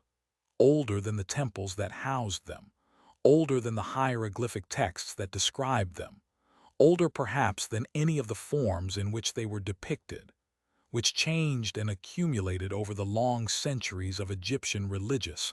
thought in ways that sometimes seem contradictory or complex to a modern observer, but that made a kind of layered, associative sense within the Egyptian religious imagination. The gods were not distant or abstract. They were present in the world, present in the river and the sun and the grain and the desert and the stars, present in the flooding of the Nile and the growth of the crops and the daily passage of the sun across the sky. And the temples were the places where this presence was concentrated and maintained and tended, where the gods were housed in their physical forms and cared for with the same patient, daily attention that one would give to any very important and very powerful person who required feeding and clothing and washing, and the performance of certain specific rituals to keep them content, and therefore willing to continue performing their cosmic functions. The god Amun, whose great temple complex at Karnak grew over a period of nearly 2,000 years into one of the largest religious structures ever built, was the Hidden One, his name meaning concealment, his essential nature being that which could not be seen or fully known. And yet he was everywhere in Egyptian religious life, particularly after the rise of the new kingdom made Thebes his home city and his priesthood one of the most powerful institutions in Egypt. He was depicted as a man wearing a double-plumed crown, his skin sometimes painted blue, the color of sky and water, and the deep, resonant blue of the Egyptian pigment known today as Egyptian blue, a color so characteristic of Egyptian religious art that it seems to carry within it something of the cool, luminous quality of the theology it represents. Amun was worshipped in conjunction with Ra, the sun god, as Amun-Ra, a combination that joined the hidden, internal principle of Amun with the visible, radiant power of the sun, producing a deity of immense scope and complexity who encompassed both the visible and the invisible, both the outer light and the inner darkness, both the known world and the unknown. The theology of Amun-Ra is not simple, and it would be wrong to reduce it to any single formulation. It accumulated, over centuries, layers of association and meaning that overlapped and interacted in the complex, non-linear way that all living religious traditions accumulate meaning, not through systematic revision, but through the gradual deposition of new layers over old, the way that the Nile deposits its silt over the farmland each year, each new layer enriching rather than replacing what lay beneath. The daily ritual care of the god in the temple was called the daily cult ritual, and it followed a pattern that was, by the standards of the Old and Middle and New Kingdoms, extremely ancient, a pattern codified in texts and transmitted from one generation of priests to the next with the same careful attention to precision that characterized all Egyptian scribal and priestly practice. The ritual began before dawn, when the senior priest on duty in the inner sanctuary approached the sealed naos and broke the clay seal that had been placed on its doors the previous evening to indicate that they had not been opened during the night. He would then open the doors of the shrine with a specific set of gestures and words, announcing his presence to the god, asserting his ritual purity, offering the god the symbol of Mad, the goddess of cosmic order and right conduct, whose feather was the measure of all things. In the dim light of the sanctuary, the light of a single oil lamp, perhaps, or the faint gray light of pre-dawn filtering through some small, high opening, the face of the god statue would have emerged from the darkness with a quality of great stillness. The statues of the Egyptian gods were made with considerable skill, and with an attention to surface quality and finish that gave them, in the dim light of the sanctuary, an impression of life, not the dramatic, animated life of a person in motion, but the deep, composed life of something that has moved beyond motion into a state of permanent and considered rest.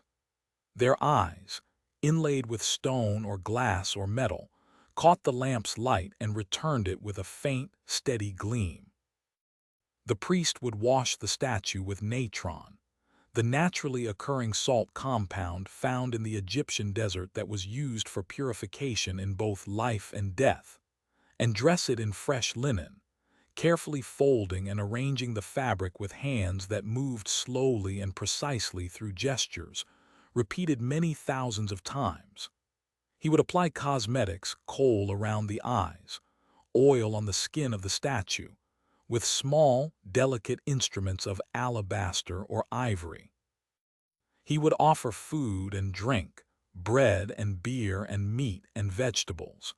presented on small trays and tables before the open shrine, and recite the offering formulas that transformed these physical substances into spiritual nourishment appropriate for a deity. All of this was done in a quiet so complete that the sound of the priest's breathing would have been audible in the stone silence of the sanctuary, the soft swish of his linen robe against the polished floor, a sound of extraordinary delicacy in the thick, dim air. The incense burned in its holder before the shrine, sending its slow, pale thread of smoke upward through the still air of the sanctuary in a gradual, drifting column that carried the smell of the burning, a smell of resin and aromatic wood, dry and sweet and ancient, into every corner of the small room. This smell, the smell of temple incense, is one of the most persistent sensory memories of ancient Egypt. It appears in texts and inscriptions. It is depicted in relief on temple walls, and something of its quality survives in the various resins and aromatics that archaeologists have recovered from temple contexts, allowing us to know, at least approximately, what the air of an Egyptian sanctuary smelled like 4,000 years ago. The incense used in Egyptian temples was brought from a land the Egyptians called Punt, a distant place, somewhere to the south and east, accessible by sea, from which came not only incense but also exotic woods and animals, and the living myrrh trees that the Egyptians occasionally attempted to transplant to the gardens of their temples. The trade in incense and aromatics connected Egypt to a wider world that lay beyond the Nile Valley, a world of distant coasts and unfamiliar climates, whose products arrived in Egypt as precious, carefully measured commodities that added their foreign, exotic notes to the complex sensory world of the Egyptian temple. The walls of the temple were covered in relief, carved and painted images that told, in the formal, stylized visual language of Egyptian art, the stories of the gods and the deeds of the pharaohs, and the rituals performed in the temple's service. These reliefs were not decorations in any trivial sense. They were functional. They were believed to participate in the reality they depicted, so that the image of the pharaoh offering incense to the god was not merely a record of a ritual that had taken place, but an active, ongoing performance of that ritual, renewed each time a properly qualified person read the accompanying text or performed the accompanying gesture. The temple wall was, in this sense, a machine for the perpetual performance of ritual, a device for keeping the cosmic order in operation through the constant, patient repetition of the correct words and images. This understanding of the relationship between image and reality, between the represented act and the act itself, is one of the most characteristic features of Egyptian religious thought, a feature that expressed itself not only in temple decoration, but in the elaborate provision of images of food and servants and daily activities in tombs,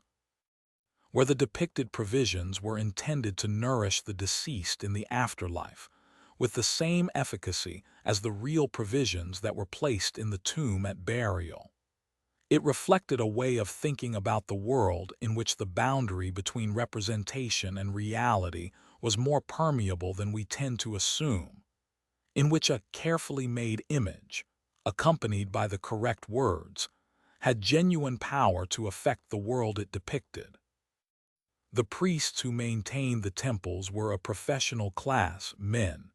and in some contexts women, who had been trained in the scribal arts and in the specific ritual requirements of the temple to which they were attached. They came from priestly families in many cases, their fathers and grandfathers having served in the same temple before them, and they inherited along with their positions a deep, accumulated knowledge of the temple's traditions and requirements, a knowledge that was partly written, preserved in the temple's library of papyrus texts, and partly unwritten, transmitted from one generation to the next through observation and oral instruction, and the patient repetition of the correct procedures, until they had become second nature. Not all priests served the temple full-time.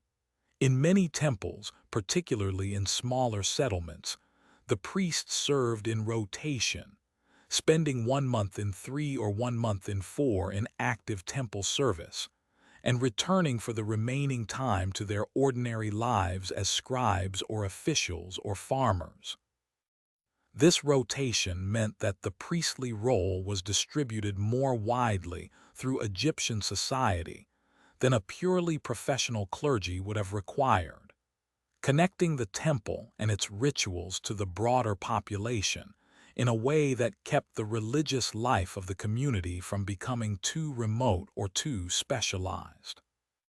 The temple complex was not only a sanctuary for the god, it was also a center of economic and administrative life, a large institution with its own granaries and workshops and gardens, its own herds of cattle and flocks of geese kept for ritual purposes and for food, its own scribal office producing and storing the documents that recorded its lands and revenues and the distribution of its resources. The great temples of the New Kingdom, Karnak, Luxor, Abu Simbel, Medinet Habu, were institutions of considerable wealth and influence, their priesthoods controlling substantial portions of Egypt's agricultural land and its surplus production. This economic power was inseparable from the religious power, in the Egyptian understanding of things,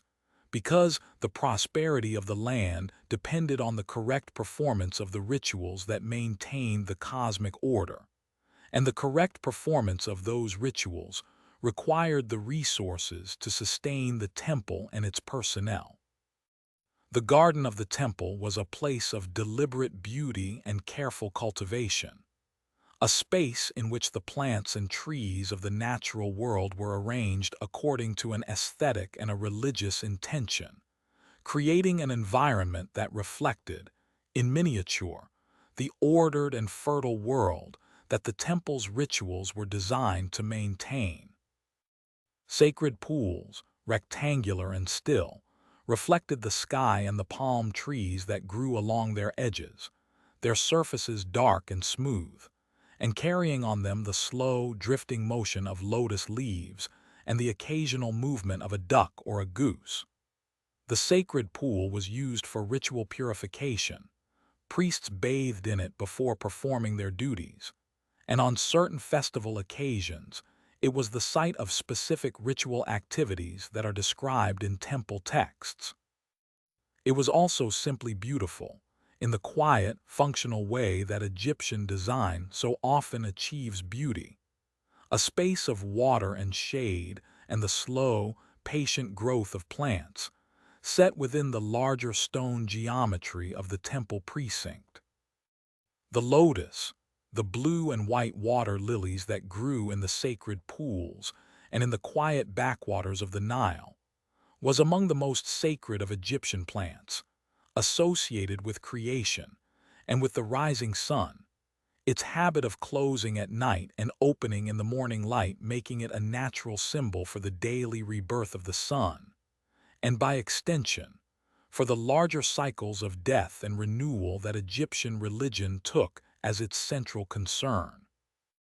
The smell of the lotus, a clear, cool, slightly sweet fragrance that is unlike any other flower smell, carrying within it something of the quality of the water it grows in, was the smell of sacred spaces, of temple pools and ritual contexts, of the boundary between the everyday world and the world of the gods. The festivals of the Egyptian religious calendar were the occasions when the god's presence moved outward from the inner sanctuary of the temple into the wider world, occasions when the cult statue, housed in its portable shrine and placed upon the sacred bark that rested on the shoulders of the priests, was carried out through the great gateway of the pylon and into the open air, visible to the population, in a way that the daily temple rituals were not. The Opet festival at Thebes, when the cult statue of Amun was carried in a great procession from Karnak to Luxor, was one of the major events of the Egyptian religious year. A procession along the sphinx-lined avenue connecting the two temples, accompanied by music and singing, and the offerings of the crowds who lined the route. The sacred bark upon which the god's shrine rested during these processions was a beautiful object, a model of the papyrus boats that had been among the earliest vessels on the Nile, gilded and decorated with the heads of rams at bow and stern, fitted with carrying poles of gilded wood that rested on the shoulders of the priests. The priests who carried it moved in slow, measured steps, their pace governed by the weight of the shrine and by the ritual requirements of the procession, their white linen robes bright in the Egyptian sun, their shaved heads gleaming. Before them walked the chantresses and sistrum players,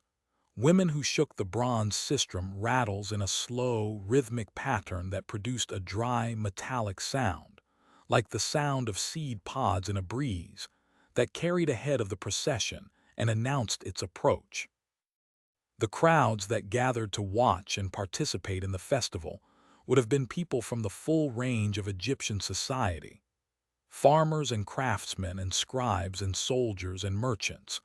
women with children on their hips and old men leaning on their sticks, people who had come into the city from the surrounding villages to see the god pass and to ask of him, through the oracle procedure by which the god's statue was made to indicate answers to questions put by the waiting crowd. The practical questions that pressed upon their daily lives: whether a planned journey would be safe, whether a particular official was honest, whether a missing object would be found. The god answered through the involuntary movement of his bark, leaning forward to indicate yes or pulling backward to indicate no. And the priests who carried him followed these movements and interpreted them for the waiting crowd with the patient authority of long practice. The night festivals were different in character from the daytime processions: quieter, more intimate, lit by the warm, wavering light of oil lamps and torches that cast moving shadows across the temple walls and the faces of the participants, giving everything a softer, more dreamlike quality than the clarity of the Egyptian day allowed. The beautiful feast of the valley was such a festival, a nighttime celebration in which the god's bark crossed the Nile from the eastern bank to the western bank, the bank of the dead, and visited the royal mortuary temples there in a ritual that connected the living world of the East Bank to the world of the dead that lay beneath the cliffs of the western desert. On this night, the families of Thebes would visit the tombs of their ancestors in the necropolis on the western bank, spending the night in the tomb chapels, eating and drinking and listening to music in the company of the dead, not as an act of grief, but as an act of connection, a deliberate and affectionate maintenance of the bond between the living and the dead that Egyptian culture considered important, and that the rituals of the temple were designed to support and renew. The music played in the tomb chapels on this night would have been soft and slow, and the lamps would have cast their warm, moving light across the painted walls where the deceased was depicted in the activities of his or her earthly life, hunting and feasting, and receiving offerings. And the smell of incense and fresh flowers would have mingled with the cool, dry smell of the tomb itself, the smell of stone and time, and the absolute stillness of the deep interior. This is the world that the Egyptian temple maintained and made possible, not only the cosmic world of the gods and their eternal transactions, but the human world of festival and music and the patient tending of the dead, the world of incense and lotus and the slow, drifting smoke of the sanctuary lamp, the world of painted walls and polished stone floors and the absolute, considered darkness of the innermost shrine. It was a world organized around the understanding that the universe required maintenance, that the proper order of things was not self-sustaining, but depended on the daily, patient, careful performance of the correct rituals by the correct people in the correct spaces. And so the priests rose before dawn, as they had risen the day before and would rise the day after, and made their way in the gray, pre-dawn quiet through the silent courts of the temple, their sandaled feet whispering on the polished stone, the incense burner swinging slowly on its chain, sending its pale thread of smoke upward into the still, dim air. They broke the seal on the sanctuary door. They opened the shrine. They stood in the presence of the God in the absolute, considered darkness of the innermost room, and they spoke the ancient words and performed the ancient gestures, and the God in his stillness, in his silence, in the faint gleam of his inlaid eyes in the lamplight, received what was offered and held it, as he had always held it, in the deep, patient quiet of the stone. There is a gentleness to the Egyptian understanding of death that becomes apparent only slowly, only after one has spent some time with the texts and the images and the carefully prepared objects that the ancient Egyptians left behind in their tombs, a gentleness that is not the gentleness of denial or of false comfort, but something more considered and more honest, a gentleness that comes from having thought very carefully about the nature of death and having arrived, through that long and patient thinking, at a view of it as something continuous with life rather than opposed to it, something that required preparation and attention, and the same kind of careful, unhurried management that one would bring to any important journey into unfamiliar territory. Death in the Egyptian imagination was a passage, long and sometimes difficult, requiring knowledge and the correct words and the protection of the right gods, but a passage nonetheless, with a destination that was, for those who arrived there properly prepared, a place of great beauty and lasting rest. That destination was called the Field of Reeds, the Aru, a place described in the ancient texts as a landscape very much like Egypt itself, a place of abundant water and rich, dark soil and tall green crops growing in the warm light of an eternal sun, a place where the blessed dead lived as they had lived in life, but without the difficulties and limitations of mortal existence, without hunger or illness or the failure of the harvest. In a landscape of such abundance and such calm that the very description of it carries, even now, something of the quality of a deep and satisfying dream. To reach the Field of Reeds required navigating the Jewet, the underworld, the realm through which the dead passed on their way from the moment of death to the moment of judgment and eventual arrival at their destination. The Jewet was not a place of punishment, at least not primarily. It was a landscape of considerable complexity and occasional danger, populated by gods and guardians and obstacles that had to be navigated with the correct knowledge and the correct words, but it was not conceived as a place of suffering. It was conceived, rather, as a landscape through which the dead moved in the same way that the sun moved through the underworld each night on its journey from the western horizon, where it set to the eastern horizon, where it rose again, slowly, in the company of protective deities,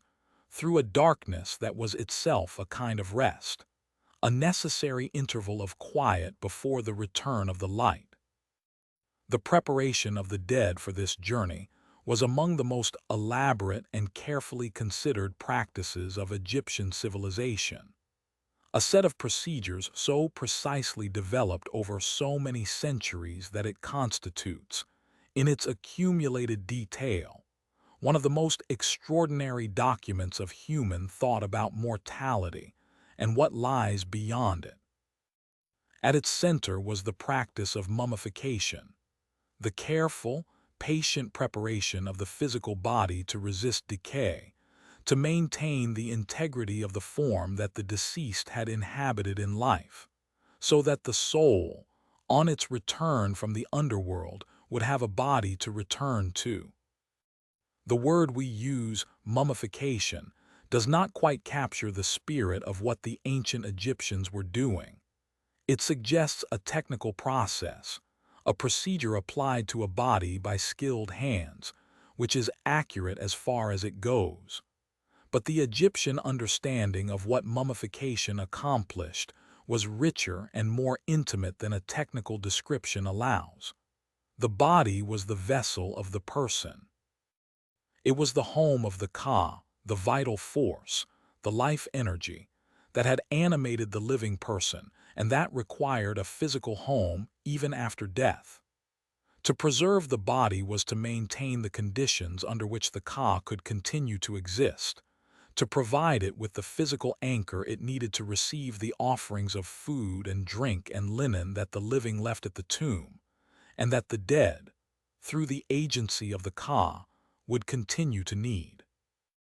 The preparation of the body began immediately after death, or as soon as the embalmers could begin their work. The body was taken to the waybit, the place of purification, the embalming workshop, which in larger communities was a dedicated facility equipped for the purpose, and in smaller communities might be a temporary structure set up for the occasion. The embalmers were specialists, men whose knowledge of anatomy was detailed and precise, and whose skill had been refined over generations of practice into something approaching an art.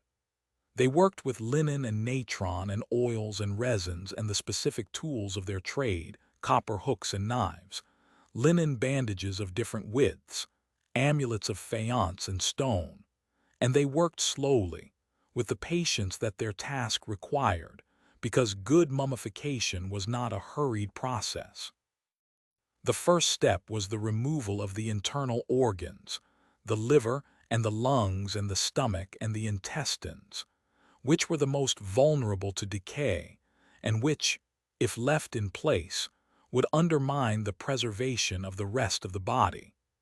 This was done through a careful incision in the left side of the abdomen, through which the embalmer reached with practiced hands and removed the organs one by one. The brain was removed separately, through the nasal passage, drawn out in small pieces using a long copper hook, a procedure that required considerable patience and skill, and that the embalmers performed with a quiet, methodical thoroughness that left the skull clean and intact. The removed organs were treated separately, washed and dried and anointed with oils and resins before being wrapped in linen, and placed in the canopic jars that would accompany the body in the tomb. These jars were among the most beautiful objects of Egyptian funerary art, alabaster or limestone vessels with lids in the form of the four sons of Horus, the gods who protected the organs they contained. The human-headed Imseti protected the liver. The falcon-headed Kebesenuf protected the intestines. The jackal-headed Duamutef protected the stomach. The baboon-headed Hapi protected the lungs. Each was associated with one of the four cardinal directions and with one of the four goddesses, Isis, Nephthys, Neith, Serket, who were invoked for protection in the funerary texts. The jars sat in a small chest in the tomb, close to the body they served, their lids looking outward with their calm, composed expressions into the darkness of the sealed burial chamber. The body itself, emptied and washed, was packed and surrounded with natron, the naturally occurring salt compound that drew moisture from the tissues and created the dry, alkaline conditions in which decay could not easily proceed. The body lay in the natron for a period of roughly 40 days, during which the salt did its slow, patient work, drawing out the moisture that made flesh vulnerable to decomposition, and leaving behind a dry, leathery, perfectly preserved form that retained the essential shape and features of the person it had been. The skin darkened and tightened over the underlying structure of bone and dried tissue. The features settled into their final expression. The hands and feet contracted slightly into positions of composed rest. After the 40 days in the natron, the body was removed and cleaned and inspected. The natron brushed away. The cavities rinsed and dried and packed with linen and sawdust and sweet-smelling resins to restore something of the body's original fullness. The skin rubbed with oils and resins that softened it slightly and added a layer of protection and fragrance. Some embalmers added additional measures of refinement, packing the cheeks to restore fullness to the face, inserting artificial eyes of stone or linen, painting the skin with a resinous coating that gave it a dark, warm color and a faint sheen. The nails were sometimes tied in place with linen to prevent them from loosening. The body was tended with care throughout this process, with the same patient attention that one would give to any person in need of gentle, thorough care. The wrapping of the mummy was itself a long and patient process. a process that could take several days, and that required the careful application of many layers of linen bandages of different widths, with specific amulets of stone and faience, placed at specific points on the body at specific stages of the wrapping, in accordance with the instructions of the funerary texts. The amulets were not decorative. They were protective, each one associated with a specific god and a specific passage in the underworld journey, each one charged, through the recitation of the appropriate spell, with the power to protect the part of the body near which it was placed. The Jed Pillar amulet, associated with Osiris, was placed over the spine to protect the backbone that was the structural core of the body's integrity. The heart scarab, carved of dark green stone in the form of the scarab beetle that was associated with the rising sun and with renewal, was placed over the heart, the one organ that was left in the body, because the heart was the center of consciousness and judgment in the Egyptian understanding of human anatomy, the organ that held the record of a person's deeds, and that would be weighed at the moment of final judgment. On the heart scarab, a spell was inscribed, a spell addressed to the heart itself, asking it not to speak against its owner when the moment of judgment came, not to betray the accumulated weight of a lifetime's deeds in the balance of the scales. The linen that was used for wrapping was, in the best cases, linen of very fine quality, the same fine linen that was used for the garments of the living, white and soft, and carrying in its texture the patient labor of the weavers who had made it. The outer layers of the wrapping were coarser, practical linen, but the inner layers, the layers that lay directly against the body, were sometimes of extraordinary fineness, of a quality that would be considered beautiful by any standard. The linen was wound around the body in a slow, even spiral, each layer slightly overlapping the last, building up gradually into the characteristic form of the wrapped mummy, a form that is so familiar from centuries of representation that it has become one of the most recognizable shapes in all of human visual culture, and yet which retains, when encountered in person, a quality of quiet dignity that no amount of familiarity entirely diminishes. The wrapped and amulet-laden body was then enclosed in its coffin, or, in the case of the wealthy, in a series of nested coffins, each inside the next, each adding another layer of protection and decoration, and sacred text to the container that would house the body through its long residence in the tomb. The innermost coffin, in the most elaborate examples, was made of wood painted to show the face and the crossed hands of the deceased, the surface covered in painted hieroglyphs that were the texts of protection and identification. The name of the deceased, the names of the protecting gods, the spells that would assist in the underworld journey. The face on the lid of the coffin was painted with an expression of absolute composure,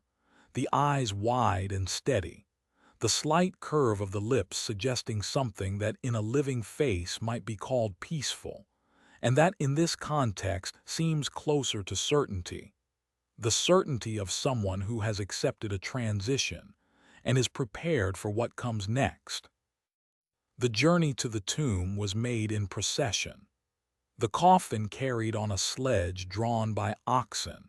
accompanied by the family of the deceased, and by the professional mourners whose task it was to give vocal expression to the grief that the occasion required. The mourning women walked in the procession with their hair loosened from its usual careful arrangement, falling around their faces in a disheveled cloud, their arms raised, their voices raised in the high, ululating cry of Egyptian mourning that carried across the flat landscape in the still air, and told the surrounding community that a death had occurred and a burial was being made. This sound, the sound of mourning, was not considered unseemly or excessive. It was considered appropriate, even necessary, an expression of the loss that death represented for the living even as it represented, for the dead, the beginning of a new and lasting form of existence. The tomb itself might be simple or elaborate,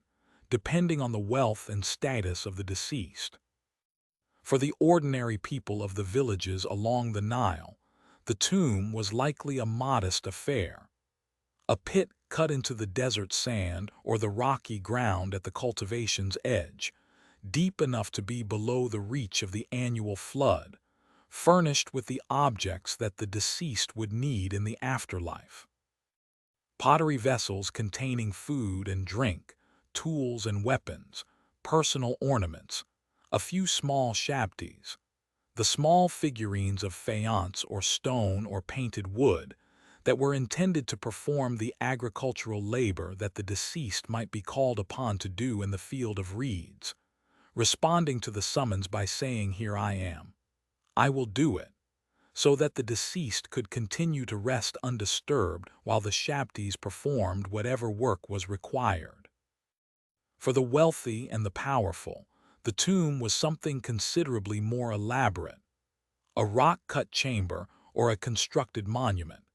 its walls covered in painted reliefs or paintings depicting the life of the deceased and the activities that would sustain him or her in the afterlife. Its storerooms filled with furniture and vessels and clothing and food, and the many objects of a comfortable daily life. The painted scenes on the walls of the tombs of the nobles and officials are among the most beautiful and the most detailed records we have of Egyptian daily life. Scenes of hunting and fishing in the papyrus marshes, of agricultural work and domestic activity, of feasting and music and the activities of workshops, all depicted with a clarity and a delight in the particular details of the physical world that speaks of a culture deeply attached to the pleasures and textures of ordinary existence and deeply hopeful of their continuation in whatever form life after death might take. The opening of the mouth ceremony, performed at the entrance to the tomb on the day of burial, was among the most important rituals of Egyptian funerary practice. The ceremony by which the mummy was symbolically restored to life, its senses and faculties reopened so that it could receive the offerings of the living and participate, through the agency of the Ka, in the life of the tomb. The ceremony was performed by the sem-priest, wearing a leopard skin over his white linen robe, using a specific set of ritual implements: a copper adze, a wooden club, a finger of meteoric iron, to touch the mouth and eyes and nose and ears of the mummy in a prescribed sequence, while reciting the formulas that accompanied each gesture. The sound of these formulas, spoken in the formal, measured cadence of ritual speech, fell into the still air of the desert morning and was absorbed by the pale stone of the tomb entrance and the surrounding sand, leaving behind the silence appropriate to the occasion. After the ceremony and the burial, the tomb was sealed, the entrance blocked with rubble and plastered over, the location marked in various ways depending on the period and the status of the deceased, the necessary protective spells and curses inscribed in the appropriate places. And then the silence of the tomb began, the long, absolute silence of the sealed burial chamber in which the mummy lay in its nested coffin surrounded by its canopic chest, and its shabtis and its vessels and its furniture, in the complete and utter darkness of a space from which light had been permanently excluded. But the silence of the tomb was not the same as the silence of absence. In the Egyptian understanding, the tomb was inhabited by the Ka, which required the regular provision of offerings at the chapel attached to the tomb's entrance, and by the Ba, the aspect of the person that was depicted as a bird with a human head, and that was understood to move freely between the tomb and the outside world, able to leave the tomb by day and return to the body by night, participating in the life of the world of the living while remaining connected to the body in the tomb. The Ba is one of the most poignant images in Egyptian religious thought. This small, winged figure, hovering at the entrance to the tomb, looking outward at the world with human eyes, capable of flight and of presence in the world of the living, but always drawn back, always returning to the dark interior where the body rested. The tomb chapels of the wealthy were staffed by mortuary priests whose job it was to perform the daily and seasonal offering rituals that maintained the deceased's ka, to place food and drink and flowers before the false door or the offering table, and to recite the standard offering formula that invited the deceased to partake of the 1,000 of bread, 1,000 of beer, 1,000 of oxen, 1,000 of fowl that the generous formula promised. Over time, as generations passed and the immediate family of the deceased died in their turn, this personal connection between the living and the dead tended to fade, and the mortuary cult to become less attentive, less particular. The offerings perhaps performed by a priest who had never known the person he served, and who recited the formulas with the automatic precision of long practice, rather than with any personal connection to their recipient. But the Egyptians accepted this gradual fading with the equanimity of people who understood time as a very long and very patient force. What mattered was not the continuous, unbroken attention of the living, but the perpetuation of the name, the inscription of the deceased's name in stone, on the walls of the tomb and on the offering table and on the objects within. Because as long as the name was spoken, as long as it was read, the person it named continued to exist in some meaningful sense. To speak the name of the dead was to give them a form of life. To inscribe the name was to give that life a permanence appropriate to stone. And stone, in Egypt, was very nearly permanent indeed, lasting through the centuries and the millennia with the same patient, unhurried endurance that characterized everything the Egyptians built, everything they made, everything they set their deliberate and careful attention toward preserving. The Book of the Dead, or more accurately, the Book of Coming Forth by Day, as the Egyptians themselves called it, was the great funerary text of the New Kingdom and later periods, a collection of spells and instructions for the navigation of the underworld that was inscribed on papyrus scrolls placed within the coffin or on the bandages of the mummy itself, available to the deceased throughout the underworld journey as a guide and a source of protective power. The spells were illustrated with small vignettes, delicate painted scenes showing the deceased in the various situations described by the accompanying text, performing the gestures required to pass each guardian or answer each challenge, arriving eventually at the Hall of Two Truths where the judgment of the dead took place. The judgment scene is one of the most famous images in all of Egyptian art, the deceased standing before the scales on which the heart is weighed against the feather of Mad, observed by the assembled gods of the tribunal, with the jackal-headed Anubis tending the scales and the ibis-headed Thoth recording the outcome in his careful scribal hand. The creature Ammit, the devourer, part lion and part hippopotamus and part crocodile, crouches beside the scale waiting to consume the heart of the unworthy, while above, in the register of the gods, Osiris sits in his mummy wrappings on his throne, his crook and flail crossed over his chest, his face painted the green of vegetation and renewal, waiting with absolute composure for the verdict that will determine the next stage of the dead person's journey. And in the best cases, In the cases of those who had lived with sufficient attention to the principles of man, who had not stolen or lied or cheated or treated their neighbors with contempt, who had fed the hungry and given water to the thirsty, and spoken well of their parents, and conducted themselves with the basic decency that the Egyptian moral code required. The heart was found to be exactly as light as the feather, perfectly balanced. And the deceased was led by the falcon-headed Horus into the presence of Osiris and pronounced justified, worthy,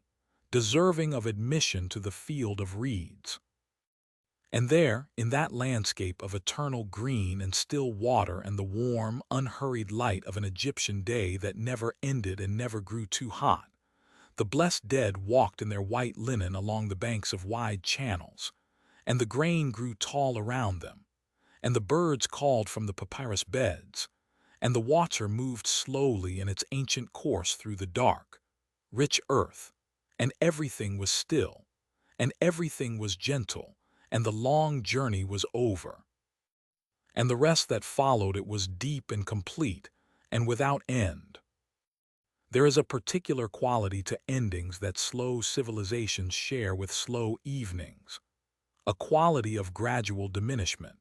of light withdrawing not all at once, but in small, barely perceptible increments, each one so slight as to be almost unnoticeable in itself, so that the transition from full brightness to deep dusk seems, in retrospect, to have happened without any single moment that could be identified as the moment of change. The decline of the old kingdom of ancient Egypt was like this, not a sudden collapse, not a dramatic catastrophe that announced itself with any particular clarity, but a long, slow loosening of the structures that had held things together, a gradual relaxation of the tensions that had kept the pyramid age in its characteristic form, a fading that took generations to complete, and that left behind, in the sand and the stone and the accumulated silence of the desert, not wreckage but simply absence, the absence of what had been, lying quiet and patient in the warm air, waiting to be found. The Old Kingdom, that long, sunlit period of Egyptian history during which the great pyramids were built, and the administrative structures that made their building possible, were developed and refined, lasted, by conventional reckoning, from roughly 2686 to 2181 BCE, a span of time so vast that it is difficult to hold in the mind as a single thing. It encompassed the reigns of many pharaohs, most of whom are now known to us only by their names and the monuments they left behind, the faint outlines of their personalities preserved in the formal language of the inscriptions their scribes composed, and the stylized images their artists produced. The great ones among them, Khufu, Khafre, Menkaure, whose pyramids still stand at Giza, are paradoxically among the least known in personal terms, their enormous monuments offering very little of the intimate detail that would allow us to know them as people rather than as forces that moved stone across the landscape. The Pyramid Age began its slow decline not with the building of the last pyramids, but with something more gradual and more internal, a slow redistribution of the power and wealth that had been concentrated in the royal house during the height of the Old Kingdom, a gradual dispersal of that concentration outward and downward through the administrative structure, into the hands of the provincial officials and local governors who had always been present in the Egyptian system, but who, during the height of the Pyramid Age, had been held in their relative subordination by the overwhelming gravitational force of a royal authority so absolute and so sacred that to question it was, quite literally, unthinkable. The nomarchs, the governors of the 42 administrative districts, or nomes, into which Egypt was divided, had always derived their authority from the pharaoh, serving as the pharaoh's representatives in their districts, managing the local administration of agriculture and taxation and justice on behalf of the central government. During the height of the Old Kingdom, these positions were filled by royal appointees who could be removed and replaced at the pharaoh's discretion, men whose authority was delegated and conditional rather than independent and hereditary. But over the long centuries of the Old Kingdom, something shifted gradually in this arrangement. The nomarchs began to accumulate local power and local loyalty, began to build their own tombs in their own districts rather than in the royal necropolis near the capital, began to develop the characteristics of a local aristocracy whose connection to the central government was becoming, by slow and almost imperceptible degrees, less absolute. This shift was not a conspiracy. It was not the result of any deliberate plan on the part of the nomarchs to undermine the pharaoh's authority. It was, rather, the natural consequence of the same kind of gradual, patient drift that characterizes all long-term institutional change, the accumulation of small precedents, each one individually minor, into a body of custom and expectation that over time had the weight of tradition and the near permanence of established fact. A nomarch who was allowed to pass his position to his son had established something. A nomarch who was allowed to conduct his own local religious ceremonies had established something else. A nomarch who was allowed to levy his own local taxes had established something further still. None of these things, taken individually, represented a fundamental challenge to the system. Together, accumulated over generations, they represented a substantial transformation of the system's character. The climate, too, was changing slowly, as all climatic changes happen, over decades and centuries rather than seasons, but with an accumulating effect that was, in the long run, as powerful as any political development. The archaeological and geological evidence suggests that the century or so around the end of the Old Kingdom was a period of reduced Nile flooding, a period in which the great annual inundation that was the foundation of Egyptian agricultural prosperity was lower and less reliable than it had been during the centuries of the pyramid builders. A series of low floods meant poor harvests. Poor harvests meant reduced tax revenues. Reduced tax revenues meant the central government had less to distribute, less to deploy in the maintenance of the administrative system,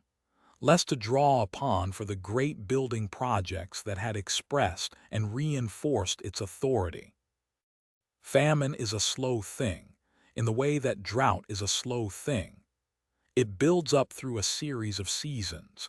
each one a little poorer than the last, each one drawing down a little more of the reserves that had been stored against exactly this kind of eventuality, until the reserves are gone and what remains is simply insufficiency, the gap between what people need and what the land can provide, a gap that no administrative ingenuity can entirely close. The provincial records and the personal texts that survive from the period of the First Intermediate Period, the time of disunity and regional fragmentation that followed the end of the Old Kingdom, speak of famine with a directness and a weight that suggests genuine suffering,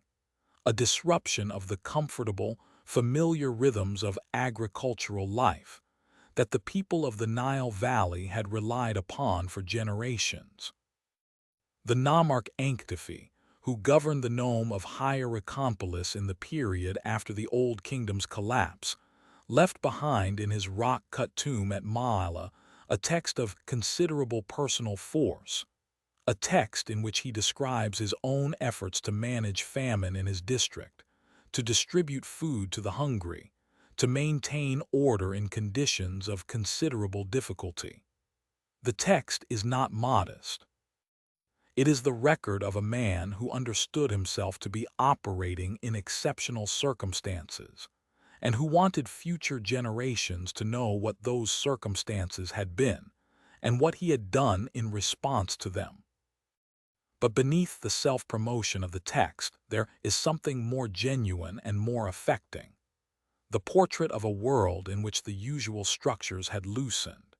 in which the central government could no longer be relied upon to provide the coordination and the redistribution of resources that had made the Old Kingdom's prosperity possible,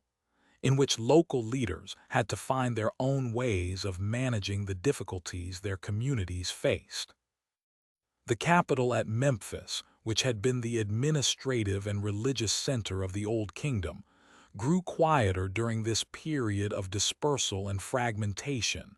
not empty, not abandoned, but diminished, less central, less the obvious and unchallenged heart of a unified country.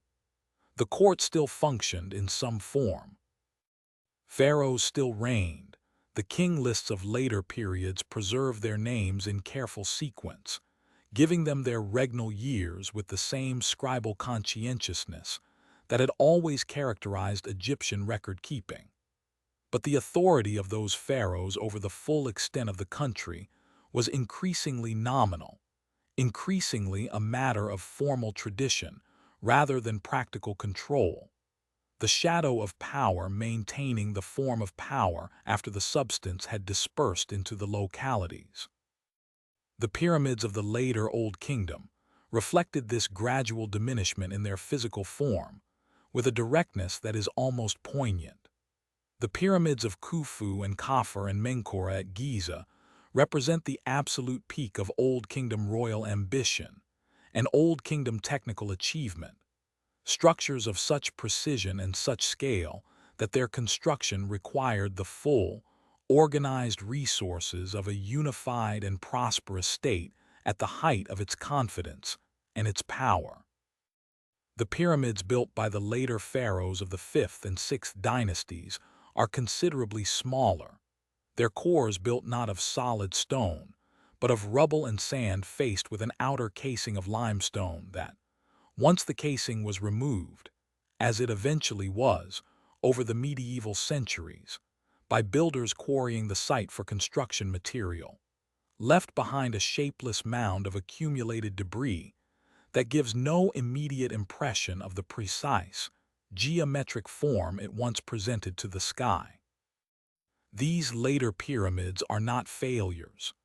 They represent, within their own context and according to their own ambitions, a perfectly competent and considered response to the requirements of royal burial. But they are quieter than their predecessors, less assertive, less monumental in the most literal sense, less willing or less able to devote the enormous, sustained resources of a unified state to the building of something that would speak, across the centuries, with the particular, unignorable authority of sheer scale. The ambition was there. The tradition was there. But the power that had made the Great Pyramids possible was slowly, gently, irresistibly dispersing into the landscape. The scribes who worked in the administrative offices of the later Old Kingdom continued to do what scribes had always done: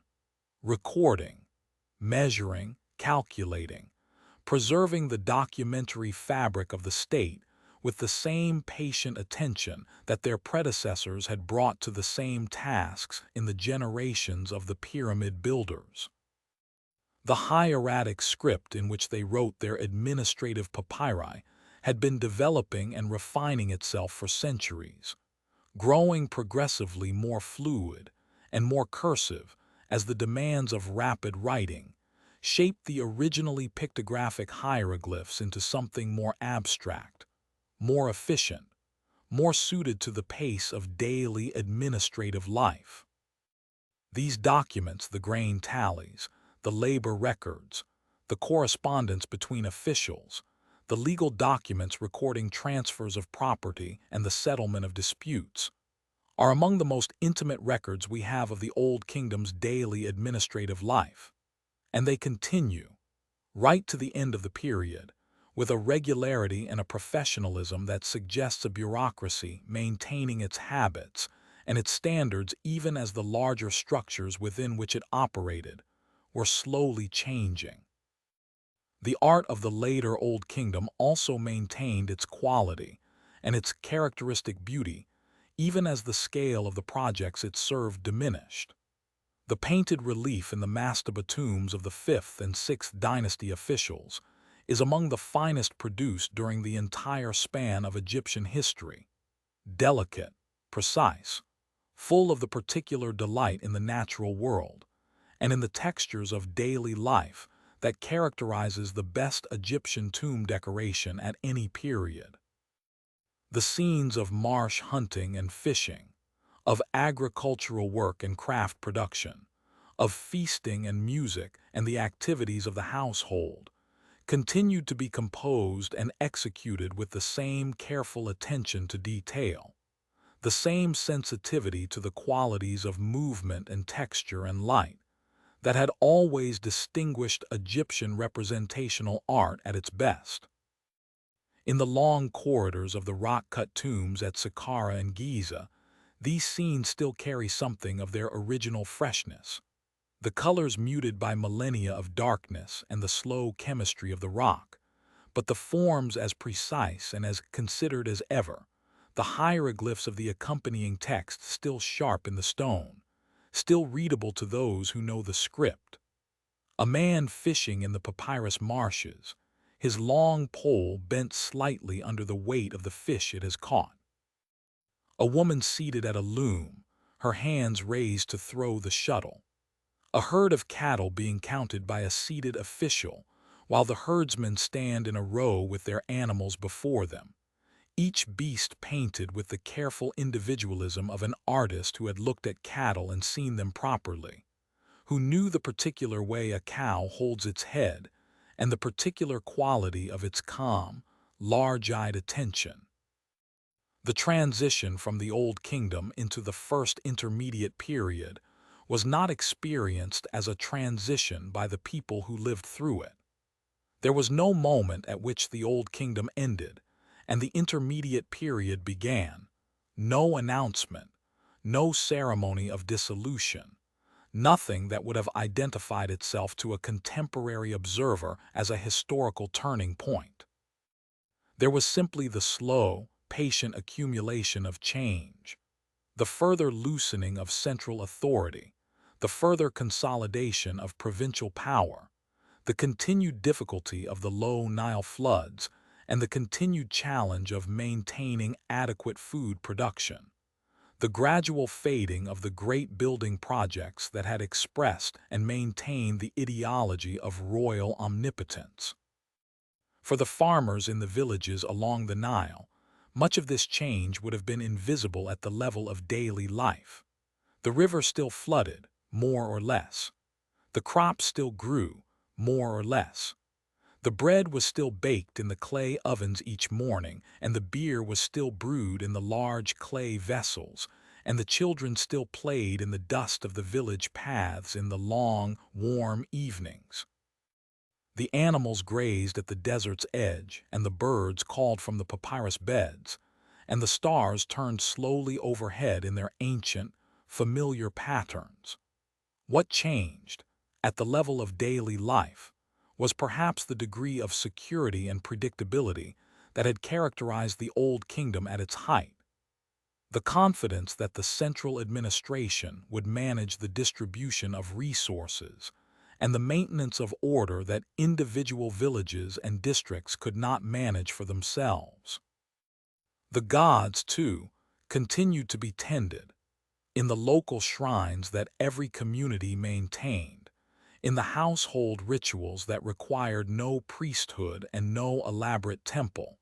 in the simple daily acts of propitiation and gratitude that connected the individual Egyptian to the divine forces they understood to be present in the world around them.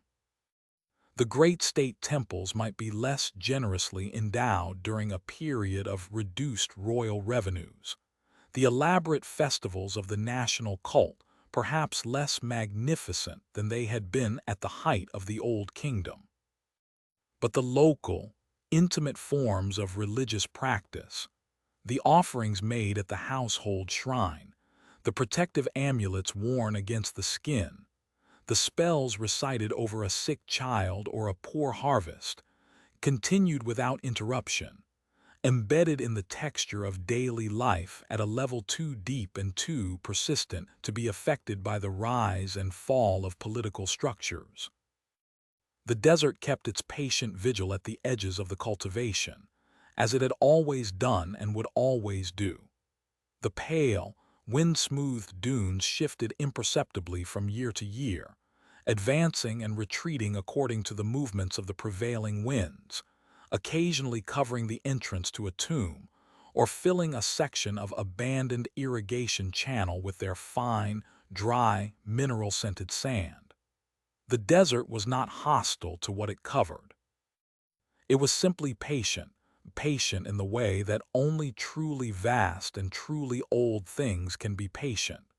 with a patience that belongs to a different scale of time than human patience, a patience measured in geological periods rather than in human lifetimes. And beneath the desert sand, the things that had been made and used and buried during the long centuries of the Old Kingdom lay in their various conditions of preservation. The stone monuments and the stone-cut tombs maintaining their form through the millennia with the same stubborn integrity that stone always maintains, the wooden objects and the linen, and the papyrus surviving in the exceptional dryness of the desert air in states of remarkable preservation. The food offerings in their clay vessels slowly desiccating into brown, dry substances that retained, even after thousands of years, something of their original form. A dried fig still recognizably a fig, a handful of grain still recognizably grain, the small, patient record of a meal prepared and left for someone who had gone on a very long journey. The rediscovery of this world, the slow, careful uncovering of what the desert had preserved, began in earnest in the 19th century and continues today, each season of excavation adding something to the picture, each new tomb or settlement or administrative site providing another layer of detail, another voice in the long, slow conversation between the present and the ancient past.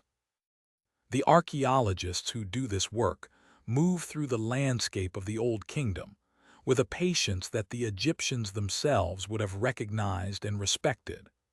working slowly, methodically, with small tools and careful hands, removing the sand grain by grain from the surfaces of objects that have not been touched for 4,000 years. There is a moment in excavation, a moment that every archaeologist who has worked in Egypt knows,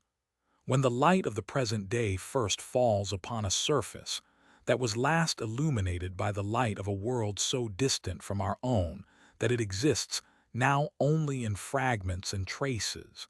and the slowly accumulating interpretations of those who spend their working lives attending to it. It is a moment of extraordinary stillness, a moment in which the usual pace of thought and perception seems to slow almost to a stop, as though the mind itself is adjusting to the different scale of time that the object before it represents. The surface of the stone is warm. The sand around it is pale and very fine. The air smells of dust and the dry mineral note of ancient rock. And the painted figure on the wall, the man fishing in the papyrus marsh, the woman at her loom looks out with its steady, composed gaze, as present and as patient as it was on the day it was made.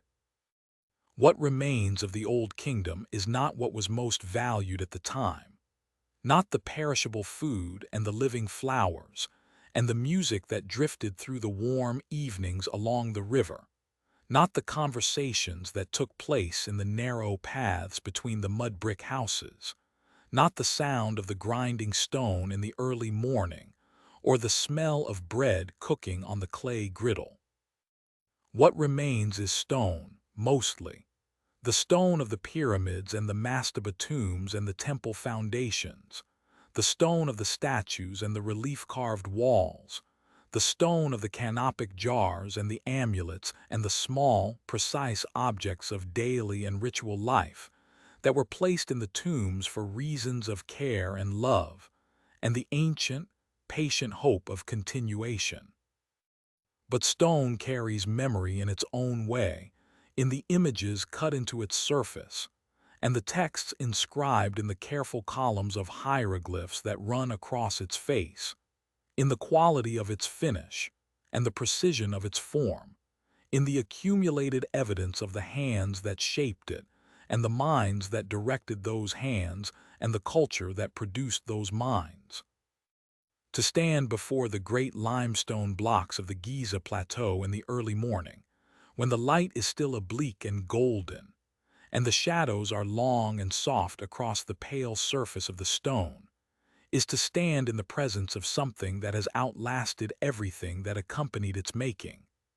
The people and the tools and the ramps and the ropes and the voices calling the hauling rhythm and the smoke of the cooking fires in the workmen's settlement below. All of that is gone, dissolved into the same patient silence that eventually receives everything. But the stone remains, warm in the morning sun, indifferent to the passing of time in the way that only very old and very large things can afford to be indifferent. The Nile, of course, remains. The river that made Egypt possible and gave it its shape, and its rhythm and its deepest character continues its ancient, unhurried course through the same landscape, past the same cliffs and the same desert margins, under the same wide, luminous sky. It is not the same water does not wait, but it is the same river, following the same ancient path through the same ancient land, carrying its burden of memory and silt toward the same slow delta and the same wide sea. In the evenings, when the sun is low and the light on the water is the color of old gold, and the palm trees at the cultivation's edge are dark against the brightening western sky, and the first stars are beginning to appear in the deep blue of the east, the river looks very much as it must have looked to the people who built the pyramids and tended the temples, and wrapped their dead with such careful, loving attention for the long journey ahead. They are gone, those people gone as completely as the morning mist that rises from the surface of the Nile in the cool of the early dawn, and fades without trace as the sun climbs and warms the air above the water. But they left their marks in the stone and the sand, in the painted walls of the tombs and the inscribed columns of the temples, in the small, precise objects of daily life that the desert preserved and the archaeologists uncovered, and the museums display in their careful cases. And in those marks, there is something that is not quite presence but is not entirely absence either, something that belongs to the same quality of permanence that the Egyptians themselves sought and sometimes, in their most enduring work, achieved. The pyramids stand in the evening light on the edge of the desert, their shadows long and their surfaces warm, their forms as simple and as certain as they have always been, rising from the pale sand in their slow, patient triangles against the deepening blue of the Egyptian sky, which is the same sky that arched above them when the capstone was set in place, and the workers descended the ramp for the last time, and the plateau grew quiet in the long, warm afternoon. The river moves below in its dark channel, carrying everything slowly toward the sea. The stars emerge in their ancient patterns above the desert. The sand shifts in the small, warm wind. And the silence that settles over the plateau in the last light of the day is the silence of something very old and very complete. The silence of a civilization that built with patience and lived with care and understood, in its deepest and most considered moments, that the things most worth making are the things made slowly, with attention, with love, and with the quiet, unhurried knowledge that time, in the end, is very long, and that what endures does so not through urgency or force, but through the same gentle, stubborn, patient persistence with which the river moves through the dark land, and the stars turn overhead, and the stone holds its ancient warmth against the cooling of the desert night.